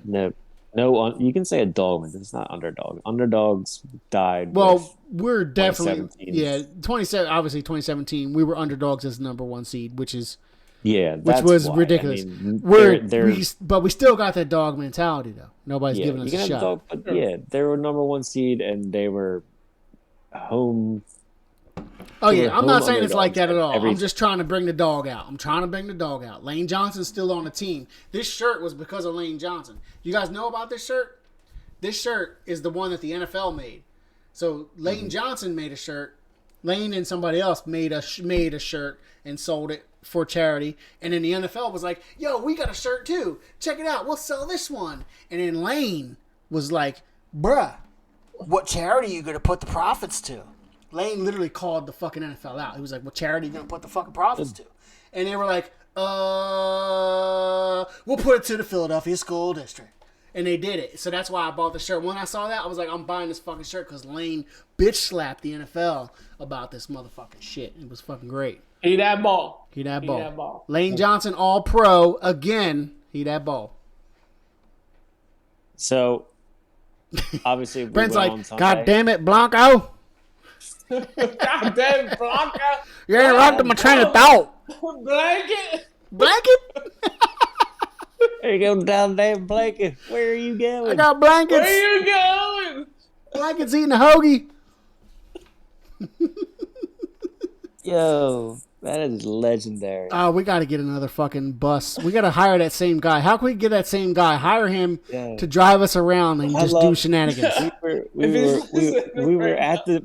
The best is we're at the strip club and like I think somebody was talking to us and the girls were like, "Oh, what are you guys doing here?" We're like, "Oh yeah, party." We're like, "Yeah, we got a van or a bus outside." They're like, "Oh," they're like, "It's our designated driver." We're like, "Oh." They're like, "Oh, is that him?" We turn around, he's at the bar with a chick and a drink. He's like, "Hey Hell yeah. guys," we're like, "What are you doing? You're supposed to be in the van. It's My over." man. Driver, bro. Hell yeah. You're our driver. He's there with some stripper and like a cocktail. I was like, "What are you doing?" Fucking hire He's him on- again, bro. That's my guy. That's our dedicated driver. We're trying to get everybody in the dang car. Hey, he did a good job of making sure we were all straight and getting us all Dude, in. he said you Because were I don't just even walking remember. You were walking across the parking lot saying you were going home. I said, "Goddamn, Blanca." He reeled me Out in. the window. "Hey, Blanca, where are you going?" Yeah. That's so great. That's Yeah. why you Hey. need people like that, man. We need him. Oh my god. All right, anyway, your train of thought, Brennan. I fucking ruined it over and over again. No, Come on. that was hilarious. That was so good. That's so good. But I mean, if they lose on Sunday, I'm going to be disappointed, but I'm not going to be mad. If they win, obviously I'll be ecstatic. But I mean, I think that at the end of the day, we didn't expect to be here, so is she happy with it? That sounds kind of like a pussified thing to say too. Just like, "Oh, we got there. It's okay. We did good. We did better than we thought we were going to do." That's when we're doing the retrospective. We're not doing the retrospective right now. No, but But I mean, you're I know what you're doing. You're thinking about it. Like once our emotions come down, look, then if we can go out- probably say if we that go out, for we- sure. If we go out and we win, then we have to go to Lambeau Field next week and play Rodgers in Green Bay, which, cross that bridge when you get to it. But if they lose and they're fighting the whole time and they're not out of the game the entire time, There Look, you go. That's we what will- we want. We were talking about that earlier. We'll be satisfied with that. We won't be happy. We'll be satisfied if they keep it close. Look, I just I want know to it's- see. I just want to see. you'll have three number I wanna- one I wanna picks. see Build Hurts on that. I want to see Hurts be He a has to play. playoff Outstanding. quarterback. I want him to keep us in the game. Yeah, Hurts has kind of dodged these. He didn't purposely dodge, but he's kind of dodged these like last minute quarterback situations. It's always been like, oh, we might get to see a Hurts last minute QB situation, but something happens where he doesn't get to do it. And I feel like there's multiple situations where he's sort of dodged that. And I don't, obviously it's not on purpose. It's just the way the game flows, the way the game rolls. But, oh my God, like, I would love to see. I think he might have had an opportunity that I don't know. I don't remember 100%. I'm lifted off of this Bobcat liquor piss, but brought to you by Bobcats. But the weather's not going to be good. So he needs to hand it off successful to his running back. I want to see him just run the game perfectly. Like that's if they lose because of something else, I don't want Hurts to lose the game. That's what if Hurts wins the game on a winning drive? Do a shot Blockhouse. Motherfucker. All I got is Chinese Black House. Does that count? Well, that counts. That counts. I was gonna make a deal with Sean if he was on here. Like if the Eagles, dude, Sean, man, stop falling asleep, bro. What the hell? I knew he was gonna fall asleep. Yeah, we all knew he was gonna fall asleep. Oh wait, while I got you guys on here, so Sean's 30th is coming up on the 21st. When is his birthday? January 21st. Damn. Yeah. Let's do it. Gonna be the big 3-0. Wow, that's a big one. He had a couple things planned, and he had like 2 things planned, and they fell through. So I kind of took the reins here, and I think we're gonna go to Topgolf. I thought you were gonna say L.A. or some shit, or Vegas. No. But no, fuck it. Actually, honestly, I've been thinking about Topgolf recently. I'm like, man, we should just go to Topgolf just for nothing, for no reason. But this is even better because now we have a reason to go. Would you guys be in? Fuck yeah, let's go. Let's do it. Yeah. I'm in. It's probably going to be some Saturday in the future, not the near future. Maybe like the first or second Saturday in February or something like that. Cool. In. Cool. All right, cool. The first Saturday of February is the 5th. Right. Then the following Saturday is the 12th. Plus That's 7. Saturday. Hold on, I'm mathing. Yes, you're right, 12. It is. And then there's another Saturday after that. No, there can't be. It's the end of the world, bro. Yo, you missed it. Yo, there was a talk Dan and I were having about flat Earth, and let me tell you, don't talk Kyrie Irving. We got to stay on track here with it. Fuck Kyrie Irving. But yo, let me give you the new theory that nobody ever thought of. Like there's obviously flat earthers, right? And then there's round earthers, right? You know, they're both right. They're both kind of right, except, you know, flat earthers think that there's like an edge and then it's the end of the world and you'll fall off or some shit, right? Not true. Round earthers think, you know, you just keep going around the world. Also not true. What's true is the world is flat. But once you hit, you know, it's like when you're scrolling on a screen, you know, if you move the Earth this way on the screen, if you're touch screening on your iPad or iPhone or whatever it is, you go this way, but you swipe this way. Whew. Swipe right. America goes this way, and also America comes back through the screen this way. It's almost like a portal situation. It's never ending. It's just never ending. It's forever flat. That's the solution. So the flat earthers and the non-flat earthers can come together, and that's the solution. It's just a never-ending plateau, a flat plateau of Earth that you will never come to an edge. There's not an edge. You will just continuously forever keep going in whatever direction you want. Up, down, this way, that way, that way.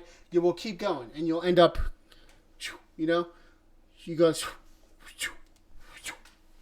you know, like that. It's great. It's great. Anyway, it's great. That ends the science segment of our show, and now we can continue on with some football. So, because we always got to throw some politics in there. How much were you guys drinking before I came on? A whole goddamn liter of Bobcat quit piss quickly.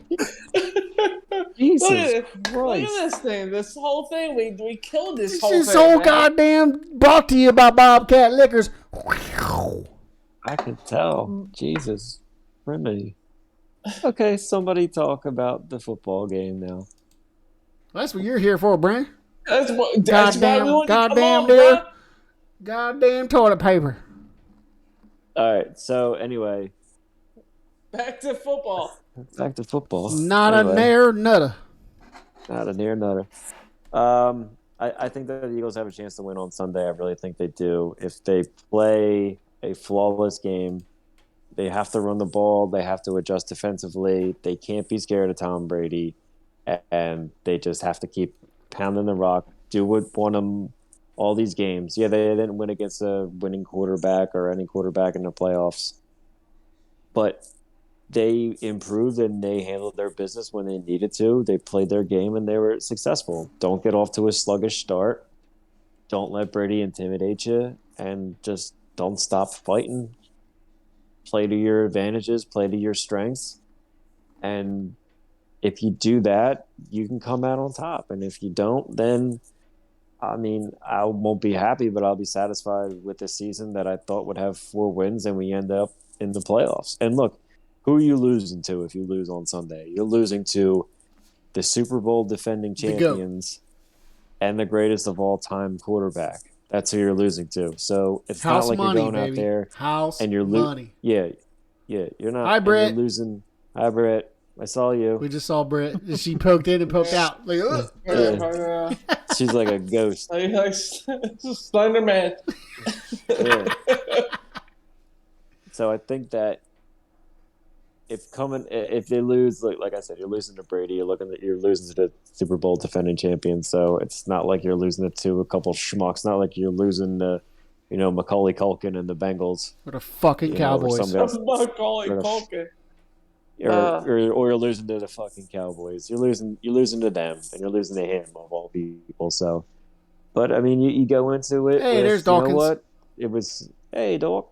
You go into it with some promise and some, There's Java. some good feelings for next year, and go into the draft, and you have 3 first-round picks, a bunch of other picks, and build your defense up, and you have a shit ton of money in free agency, and you can get some free agents.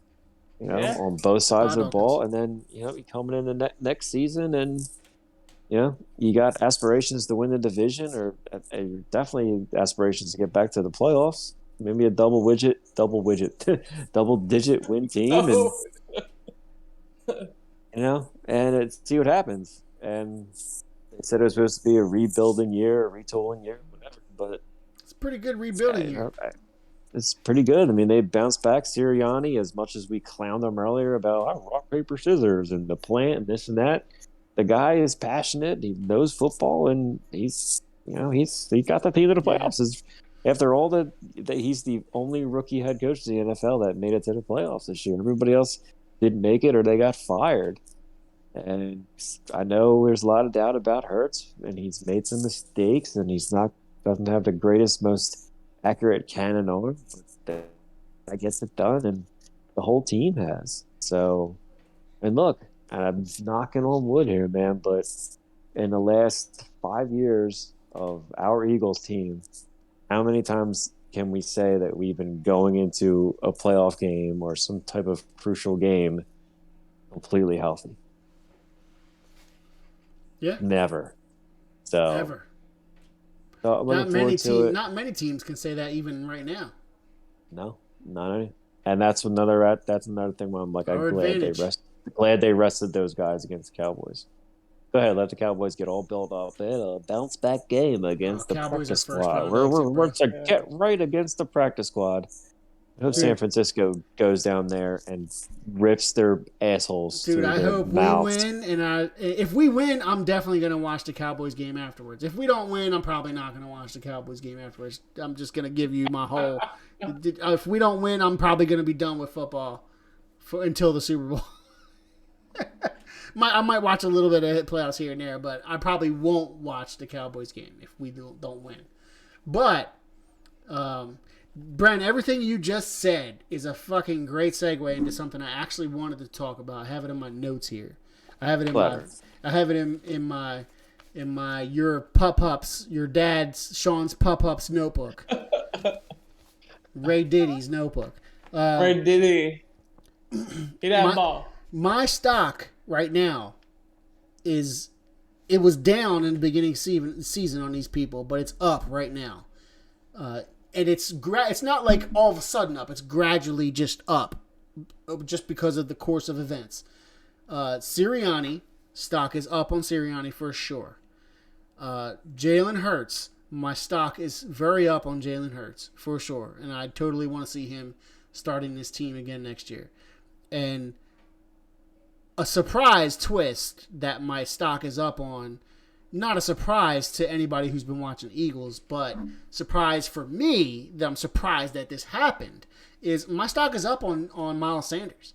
You guys know me. I've been down on Miles Sanders. I've been the most down on Miles Sanders. The most down on Miles Sanders. He's been before when Jordan Howard came in and took over the run game and propelled it to what it is, to the philosophy change and all that. When Miles Sanders got injured and shit. Before that, I was totally down on Miles Sanders. I wanted him out. Didn't want him anymore. Even before the season started, I really was down on him. But since Miles Sanders showed me that he took a step back, watched Jordan Howard come in and just pound the ball and pound that rock. Miles Sanders started running north and south. And that was incredibly impressive to me. Miles Sanders has changed his own way of thinking, the way he runs the ball. He went from I want to be a Shady. I want to be the next Shady, which he was not going to do because Shady was exceptional. Miles Sanders is like that. He wants to bounce sideways for fucking 90 yards, but he doesn't hit that home run enough like Shady did. Shady was like that. He would bounce, and it frustrated us, but he hit the home run enough for us to be like, okay, fine, you just go ahead and bounce. But Miles Sanders wasn't that. But right now, Miles Sanders is showing that he can run that north-south game. And he's been doing it pretty well since he's been healthy. Since he came back and has been healthy. And I'm very impressed with him. Mostly his mentality. I know he's talented. He's got the skills and the assets or whatever. But mostly for his mentality to be able to change his own course. And not just take away his ego of the game. And just go ahead and just run the game that the coach wants him to run. And watching somebody like Jordan Howard come up from the practice squad, even though Jordan Howard is total veteran and he should try and learn whatever he can from him, especially Jordan Howard's course of his career, like how he's up and down. It's crazy. His career is pretty crazy if you think about it. But anyways, neither here nor there. Very up on Miles Sanders, and I have not been. This is the first time I've ever publicly stated that I'm up on Miles Sanders because I've always been down. That's incredible. Publicly stating. It is seriously. Love I've publicly stated that I've always been down on him. I disliked him a lot, and now I'm saying he has changed the course, and I can see it. So you're sure he can hold the ball come this game? He fucking better. He better. I'll fuck you up. If he fumbles the ball if he fumbles this ball, I'm gonna fucking punch myself. For just looking. I'm gonna punch myself if he fucking doesn't hold this ball. If there's a 27-mile-an-hour gust of wind that knocks that ball out of his hand, I'm gonna bust his face and my own face.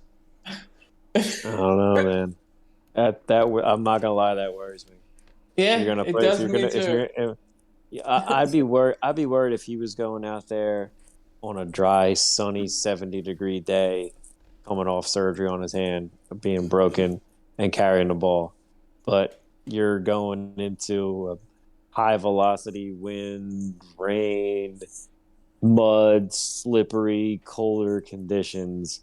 I'm just it's saying, your first game back. You're handing the ball off to you. I'm no longer going to talk shit on him. That's all I'm saying. Handing the ball off to you with a broken hand. Guess what? This is before this. Is his hand broken? Guess what? Every linebacker's doing when he comes bursting through there. Whack right at his broken hand, trying to get that. He should be doing it anyway. I will bite his hand. I will rip it off. Fucking like Resident Evil that shit. They just brought it on the. I was just trying to, that was my whole point, is that my stock is up on these guys, especially Sirianni, especially Hurts. And I think it's just like, I'm shocked. He has something to prove, though. I like it. I'm up on Sanders. I'm up on Sanders. Don't bring me back down, Miles. At the end of the day, he is the best running back on the Eagles. But Hurts and Sirianni, I'm totally up on them, man. I'm totally up on, obviously, Sirianni. I think Sirianni is the easiest one to be up on. From a coaching standpoint, I think he's really got this team. He's the reason. He is the ultimate reason why we are playing above our level and we made the playoffs. We're playing above our level, so to speak, right? Great, man. And it's coaching is the reason why. Everyone is in on it. Everyone's in on Sirianni. He's a total players coach, and I'm definitely up on Sirianni so far, obviously. But I mean, it's always since a flower. Since he said it was the fertilizer is definitely. The fertilizer is definitely sprinkled on me. Yep. I did. I will admit, dude, I did hate the dude early. Yeah, I think we all did. So this will be my last question.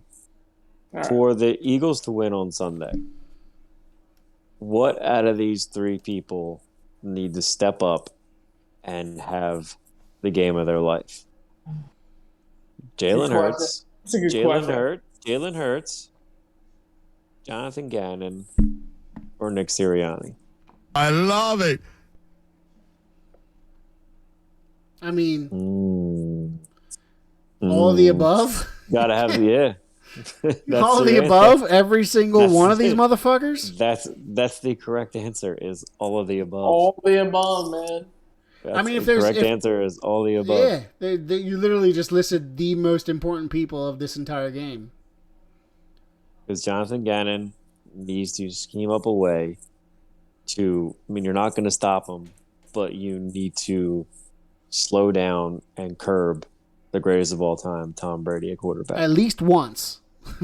If Hurts and Sirianni are going to have perfect games, Jonathan Gannon just needs to have one perfect drive. Technically speaking. Jim Gannon. One perfect drive. Jim Gannon. Jim Gannon, my bad. Jim Gannon. Jonathan Schwartz. Jonathan Schwartz. Jim Gannon, who is probably going to be a head coach of somewhere next year.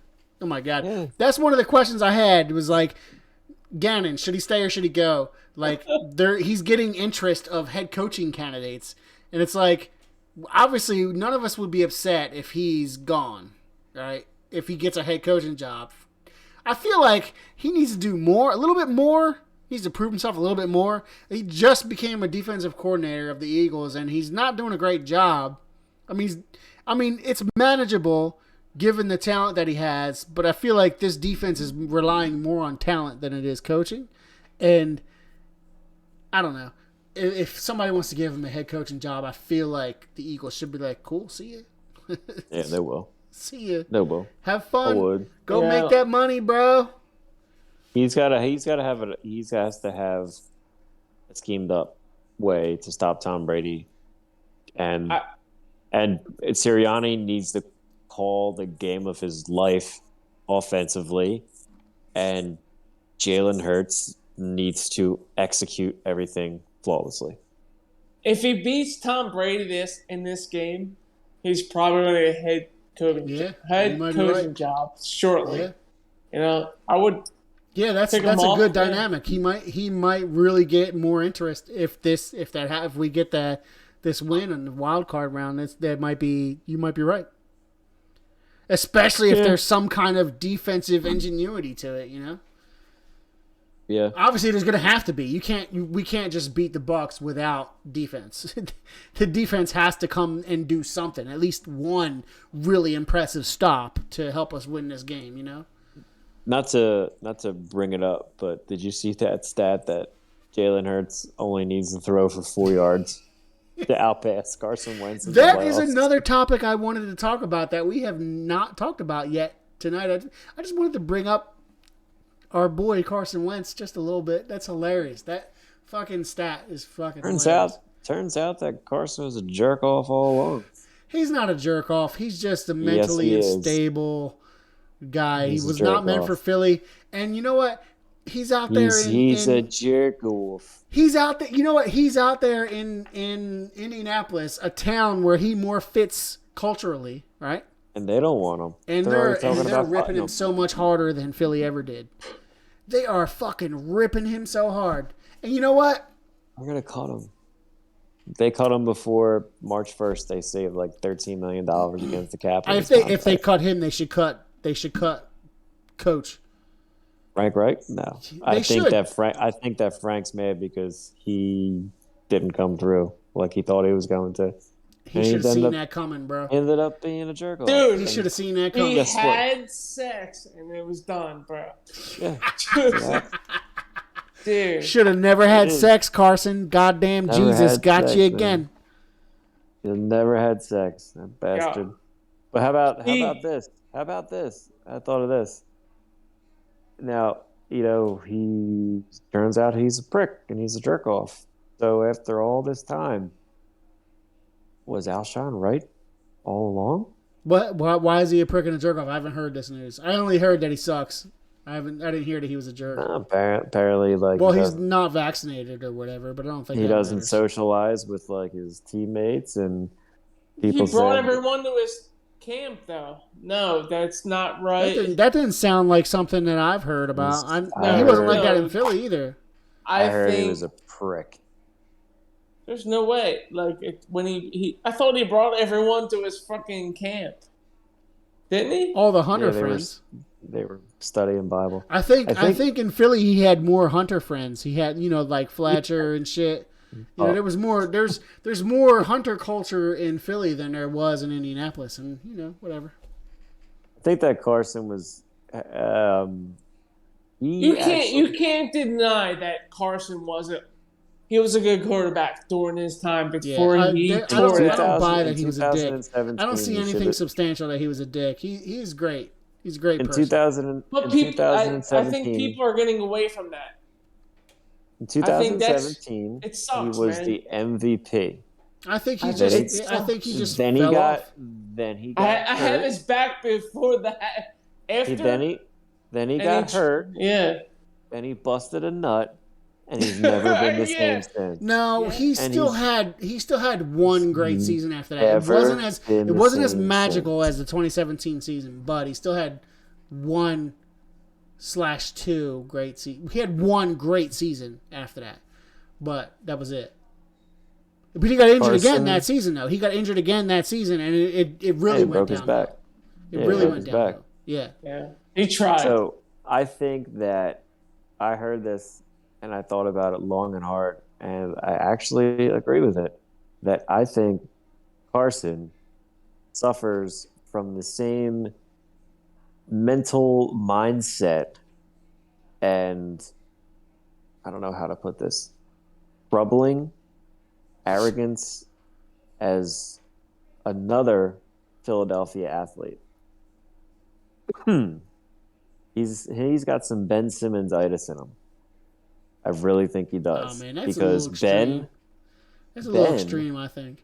Ben was raised as the golden child and never did anything wrong, and he always won, and he was a winner, and he never lost. He had a documentary about him when he was 18 years old about on LSU. That's why Ben doesn't want to play, because he's the golden child. He does no wrong. He never loses. It's always about him. And guess what? That's the same way Carson was. He came from those small towns in North Dakota and high school. He was the man, and he won everything. He went to North Dakota State, and guess He was what? a Yeah, YouTube yeah. sensation before he You know He that? No, he before he never while he lost. was in school. He never lost in there, man. He never lost. and yeah. Hold on. he did hold so on. good, and then he went to the NFL. That team is still winning, though. I think North North Dakota Dakota State. State. Carson yeah, is still I think playing. they're still. They got I another heard Carson. this on the radio. Like they were like, "Why? Like, is he really that guy?" Because they're still winning over there. That's what I heard. There's was like- the only thing I don't want to. There's a that's a cool comparison, Brandon, but I think that's That's unfair for Carson, for sure. It's unfair for Carson. I don't think Carson is that much of a dick. Ben Simmons is a fucking dickhead. He's literally sitting out and He's not the playing. worst, yeah. He's not playing. He's like, I'd rather not play. Carson is not doing that. He's not playing. He's playing football. He wants to win. I think mentally Carson is screwed. Yeah. I think maybe Philly kind of screwed him a little bit. He's not as strong as a mental person as he thought he was. He came to Philly and Philly fucked him up a little bit. I do think that. Not to Philly's dismay, but to his own dismay. But I can't compare him to Ben. Ben is really a fucking royal prick. Carson, yeah, maybe a prick. I would say, yeah, maybe he's a prick.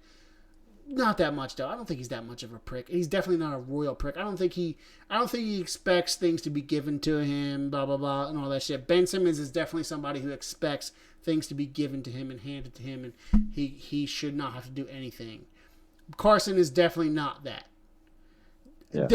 But it's an interesting comparison. It is an interesting comparison because Carson definitely mentally is not there. Is not great. And he definitely has some issues. But I don't know. I don't see Ben is on another level. Ben fucked himself on another level with his I'd rather not play and on all this bullshit. Such a fucking fuck. Carson doesn't strike me as a person to just sit out and just say, fuck I fucking hate Ben play. Simmons. I don't want to play. I'd rather paint my nails than want to play. I mean, maybe Carson be like, I'd rather go shoot some buck than play. But he still hasn't done that either. He busted his nut, and he's not as good as he used to be. He should have never busted his nut. That's it. Plain and simple. It broke his brain. And it is a mental game for him. It's total mental game for him. For Ben, it's not a mental game. For Ben is faking the mental issues. For Ben, it's a fucking it's a prestigious game. It's a I'm better than you game. For Carson, it's definitely a mental game. It's getting to his head. He's got the talent. He can do things, but he fucks it up. With Ben, I don't really. I mean, Ben is like, yeah, I don't want to dunk this ball because nobody likes me anymore. That's Ben's game. He's like, okay, I'm not going to. I'm purposely not going to play my hardest. Carson, I do believe he's out there playing his hardest no matter what, but mentality-wise is getting in the way of him actually executing the way he wants to. So I can't agree with that. Sorry. I think that tangent. Just from, this is just my opinion from looking at them. I think that possibly something that's wrong with Carson and with Ben Simmons is that their professional sport and their talent isn't number one in their life. Like Ben is more concerned with dating engaged Instagram models, and hanging out in Hollywood, having money and partying and, being a fucking social media fucking, guru and playing goddamn Call of Duty. Like, that's what he's concerned. Basketball is just something he does. It's not his passion and profession. Like, there's other things that take precedence over basketball to him. And I think that Carson is there, but it's not like the prick part of it. I think Carson's like, I'm a man of God first. I'm a spiritual person. I'm a husband. I'm a father. And I am a passionate hunter. And then I play football. Yeah. That's so much more respectable than what you said about Ben Simmons. It's he sounds like a normal human being compared to Ben Simmons. Well, yeah. No, yeah. That's what I'm saying. Like, it's a comparison. Are you not? None of us here are men of God, are we? Are you? No, but men of God? I'm not saying. I think a man of God is kind of a facade anyway. That's not something to really be judged about. I think that's something when you're famous, you should say. Well, some people think that they should say, especially if they want to get in a certain type of pyramid. Yeah. neither here nor there. Don't want to talk about that right now. But look, But the he should never have sex. That's the bottom line. He should have never had sex. That's the bottom line. It's not that I'm saying they're both pricks because they don't do it, but it's like, and this might be a little bit of extreme, but if you ever hear or read about Kobe Bryant's work ethic, Kobe Bryant slept 4 hours a day. And when he wasn't sleeping, he was training. He was playing basketball. Neither of these dudes can hold a candle to Kobe Bryant. That's why I just preluded with it's No a doubt bad about comparison. But we're comparing. But You're comparing Ben Simmons to Carson Wentz, right? And I'm just trying to tell just you the why. Just the I comparison can't let you of do them that. not. But now you're comparing them both to Kobe Bryant. Like, okay, you just murdered the whole. You murdered the whole compare argument. them. He's just saying a quote from them. That's all. But all I'm saying Quoting is Kobe great. Bryant. Yeah, fuck them both. Fuck them both compared to Kobe for sure. Oh yeah, definitely. But Ben Simmons and Carson Wentz both have the talent to be great, but they choose something else before trying to be great. And I'm not saying that everything that Carson has like above, yes, that's all respectable things, and that's great. And the things that Ben has, you're just being a fucking brat. You're a prick. So I'm not comparing them to saying that like the things that they have make them the same. All I'm saying is that their priorities of like their passions in life are pedestal, like their professional sport, and working on that isn't there. It's in the middle here, to where I'm just saying it. Kobe Bryant, 4 hours a day. He would go out to. You ever hear a story? He went out to dinner with Allen Iverson one night, and they were out. And after they were done dinner, Iverson's like, "All right, yo, it's 10 o'clock, 11 o'clock at night. Going to the club. You coming?" Kobe's like, "Nope, going to the gym." Like he bounced out of there and didn't go to a nightclub. And he went to the gym and ran wind sprints with a parachute on his back up and down the fucking court and shot 1,000 3-pointers. And then went to bed for 4 hours and got up and did it again. And then went and dropped 60 on the Knicks that night. Like, you know? So I'm saying if Carson and Ben just put that type of passion into their profession, into their talent, then it would be a different story. That's all. I think they would both be exceeding greatness right now. But look. Nobody can argue with that. Who the fuck am I? Nobody can argue with that. At all. So, Drop the mic. Drop the mic. So anyway, how about we do some feelings and score predictions on them? Because we have a playoff game Sunday, boys. I know. You know what? We talked extensively about it. So I'll go first. I love it. I think it's. Hold on. Before you go, hold on. I got one thing to say. Imagine if we win. Imagine. Oh wait, one more thing. Good evening, Quarterback Factory. Oh no, Satan's here. Oh no, what's gonna happen? I have exorcised the demons. All right, you can go. I'm done. Look, I don't know. I've been back and forth about it. I said loss. I said win. I said loss. I said win. Hey, I don't know, man. There's always an upset every year in Wild Card Weekend. Some home team fucking loses. I don't know who that home team's going to be. It might be Tampa Bay Buccaneers. It might not. But look, it's the question I posed earlier with the flawless game. Who has to step up? If Gannon, Hurts, and Sirianni go out there and they play the game of their lives, the Eagles will win. If they slip up whatsoever, the GOAT's going to make you pay. I think it all comes down to the coin toss, boy. Going to Coin toss. toss. Boop. It's a coin toss. You know what? Fuck it. They're gonna win. They're gonna fucking win. So I don't care. They're gonna win, and I'm gonna go 31-24 Eagles. Ooh, that's tough. Yep. I don't care. I don't care.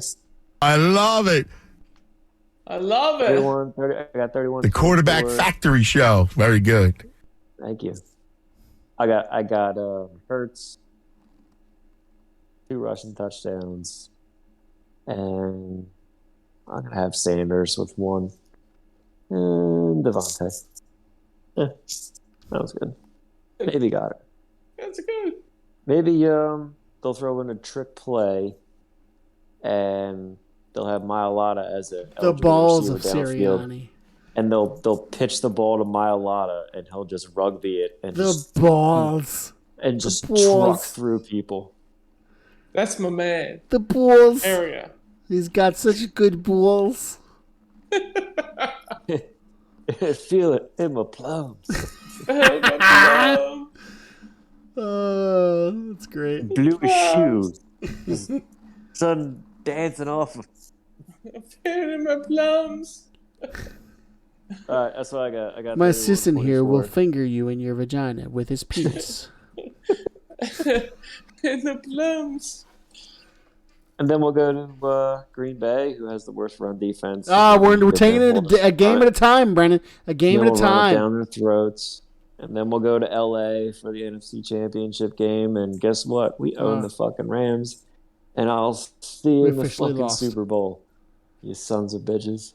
I'm going to go ahead and go next. I'm going to say we're losing to Tampa Bay just because Brandon went through the whole scenario. Yep. Brandon Don't went say through the that. whole scenario of us winning. I'm going to go ahead and say Finelli_7 says, be honest, Steelers or KC? Probably the Steelers because Come Ben on. Roethlisberger is retiring. Come And that's going to be scripted. If it's not going to be Brady versus New England, it's going to be Ben Roethlisberger winning that shit. I'm going to call it right now. Nicholas, you need to fly to LA and shake the hand of the idiot Chargers coach who called that. So I'm going to go ahead and call my prediction. or I'm they going would've to went to a predict. tie. I don't want to predict that we Would've win. I'm both going to won. predict that we lose. We're going to lose. Okay. You We're can going to go fuck lose. yourself. It's going to be tight until the It's not. beginning. It's going to be tight until it's going to be a good game until the beginning of the fourth quarter, and then the Bucks are just going to be like, "Get out of here, 7th seed bitches," and we're going to be like, "Man, we didn't belong here anyway. Let's go back home and solve our deficits, figure out where we went wrong, and come back again." You know, that's what I'm going to say. And I'm going to say the score is going to be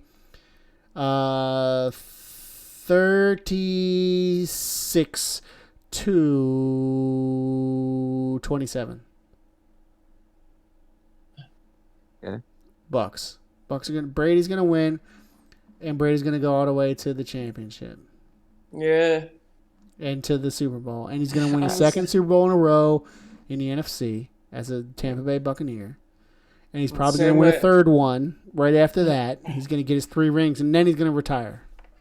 Yeah, I'm not that far, but I don't think he's getting that far, but he's definitely gonna whoop us. It's gonna be like 30 to 17. Woo! Sorry. I mean, there's no way. Come on, man. So he's gonna come in here. You guys are a fucking patch of positivity tonight, aren't you? Yeah, The fuck's in that beer? because Bunch of Fucking negativity in that Bobcat beer. piss, bro. You don't know about this Bobcat piss. Tom Brady probably pissed in it. I'm usually the immensely negative one. I Thank know. That's God why we got to said they were gonna counteract you, win. bro. We gotta counteract you. guys. You came with this positive bullshit. We gotta fucking hit you. We gotta Every time we counteract come you. in here positive and they just shit on us because it's Hey, gonna happen. if this works, we're doing it again. If we win, oh my god, we're doing it again. You're gonna stay positive forever, and Dan and I are gonna be negative. Boom. That's right. Gotcha. If we win, oh yeah, we're doing this forever. Forever. You know that every '90s kid has to say that. Whenever you say something forever, It's either always has to say that. forever or forever ever. Exactly. Yeah, it's One of the other. Yeah. 90s One of those kids two. and 2000s kids both kind of mesh together anyway. Yeah. You're either quoting Squints or you're quoting Andre 3000. That's right. Yeah.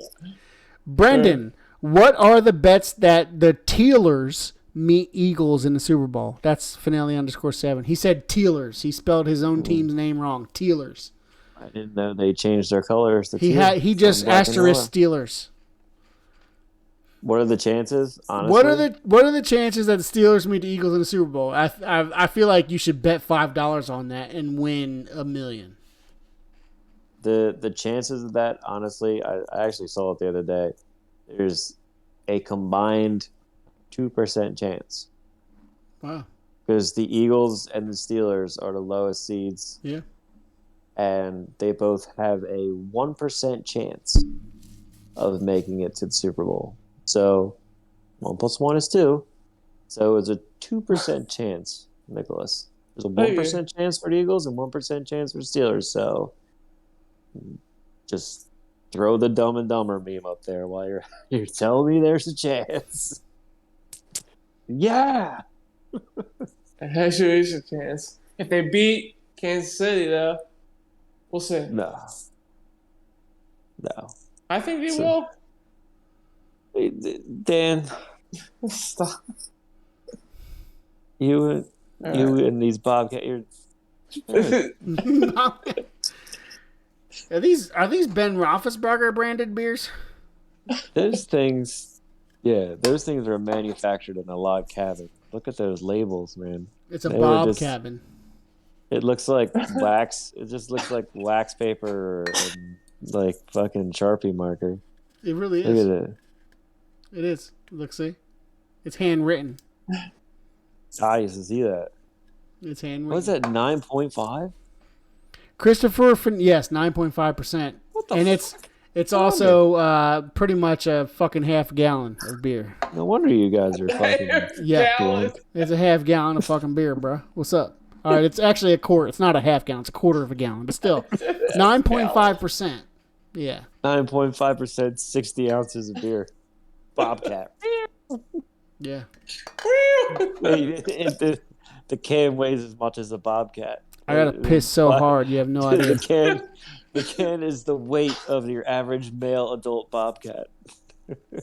Yeah, if you have this though, it's a good defense because if you see a bobcat, you can just throw it at him, and it'll hit him and it'll knock him out, and then you can pick the beer can back up, drink it, and then Or you just got put it on some the dinner. You scale. can just gut this bobcat for some meat, and you got some dinner, but you can still chug this What bobcat you do is, liquor. if you're walking a trail, the Bobcat just jumps out. And he's like, and you just take the can. You hope open that it. he bites the can. You know, you just like No. ah!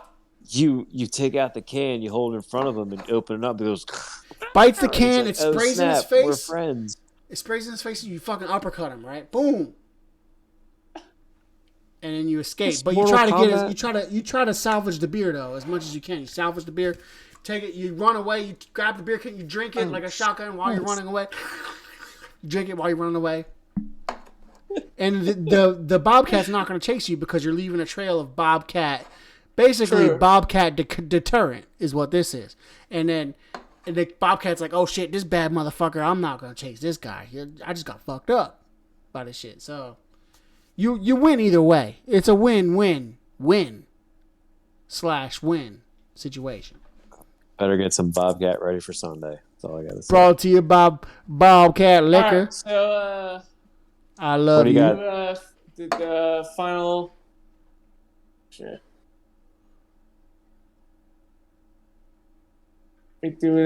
We doing the final, right? Let's go. Super Bowl. Finelli _7 says, thank you, Dan. Finelli _7 says, Blanco, trust in the Steelers. Finelli _7 says, Steelers. I don't know why he keeps saying that shit. Who are you? I don't even know. Are you really the real Finelli _7? I think you're a fraud. I think you're a hacker. Nah, he loves his Steelers. I know. He loves his Steelers. That's all right. I love it. I love it. Yeah, I got Cincinnati winning. I got Dallas winning. I got Buffalo winning. I got the Rams winning. Oh, I followed that. I followed the that Chiefs bet. winning. That bet parlay that Sean did. I'm mad as hell at Sean that he didn't show up. He was all about it. He's a fucking. He's probably dead.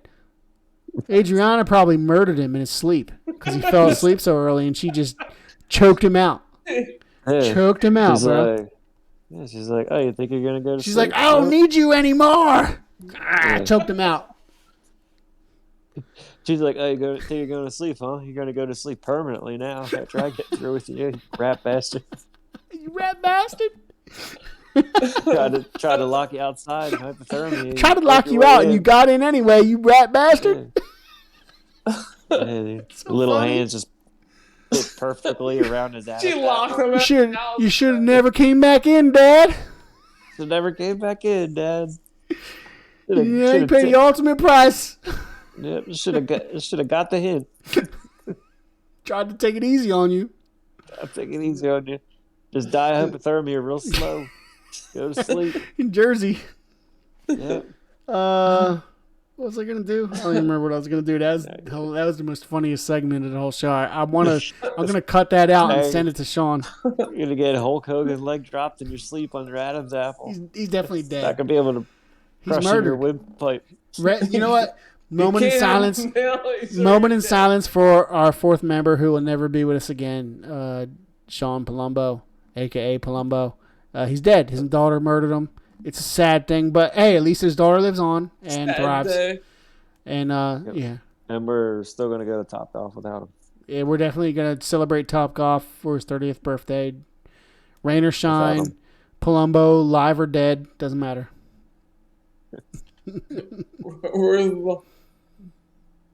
We're the lucky ones. All right, it's midnight.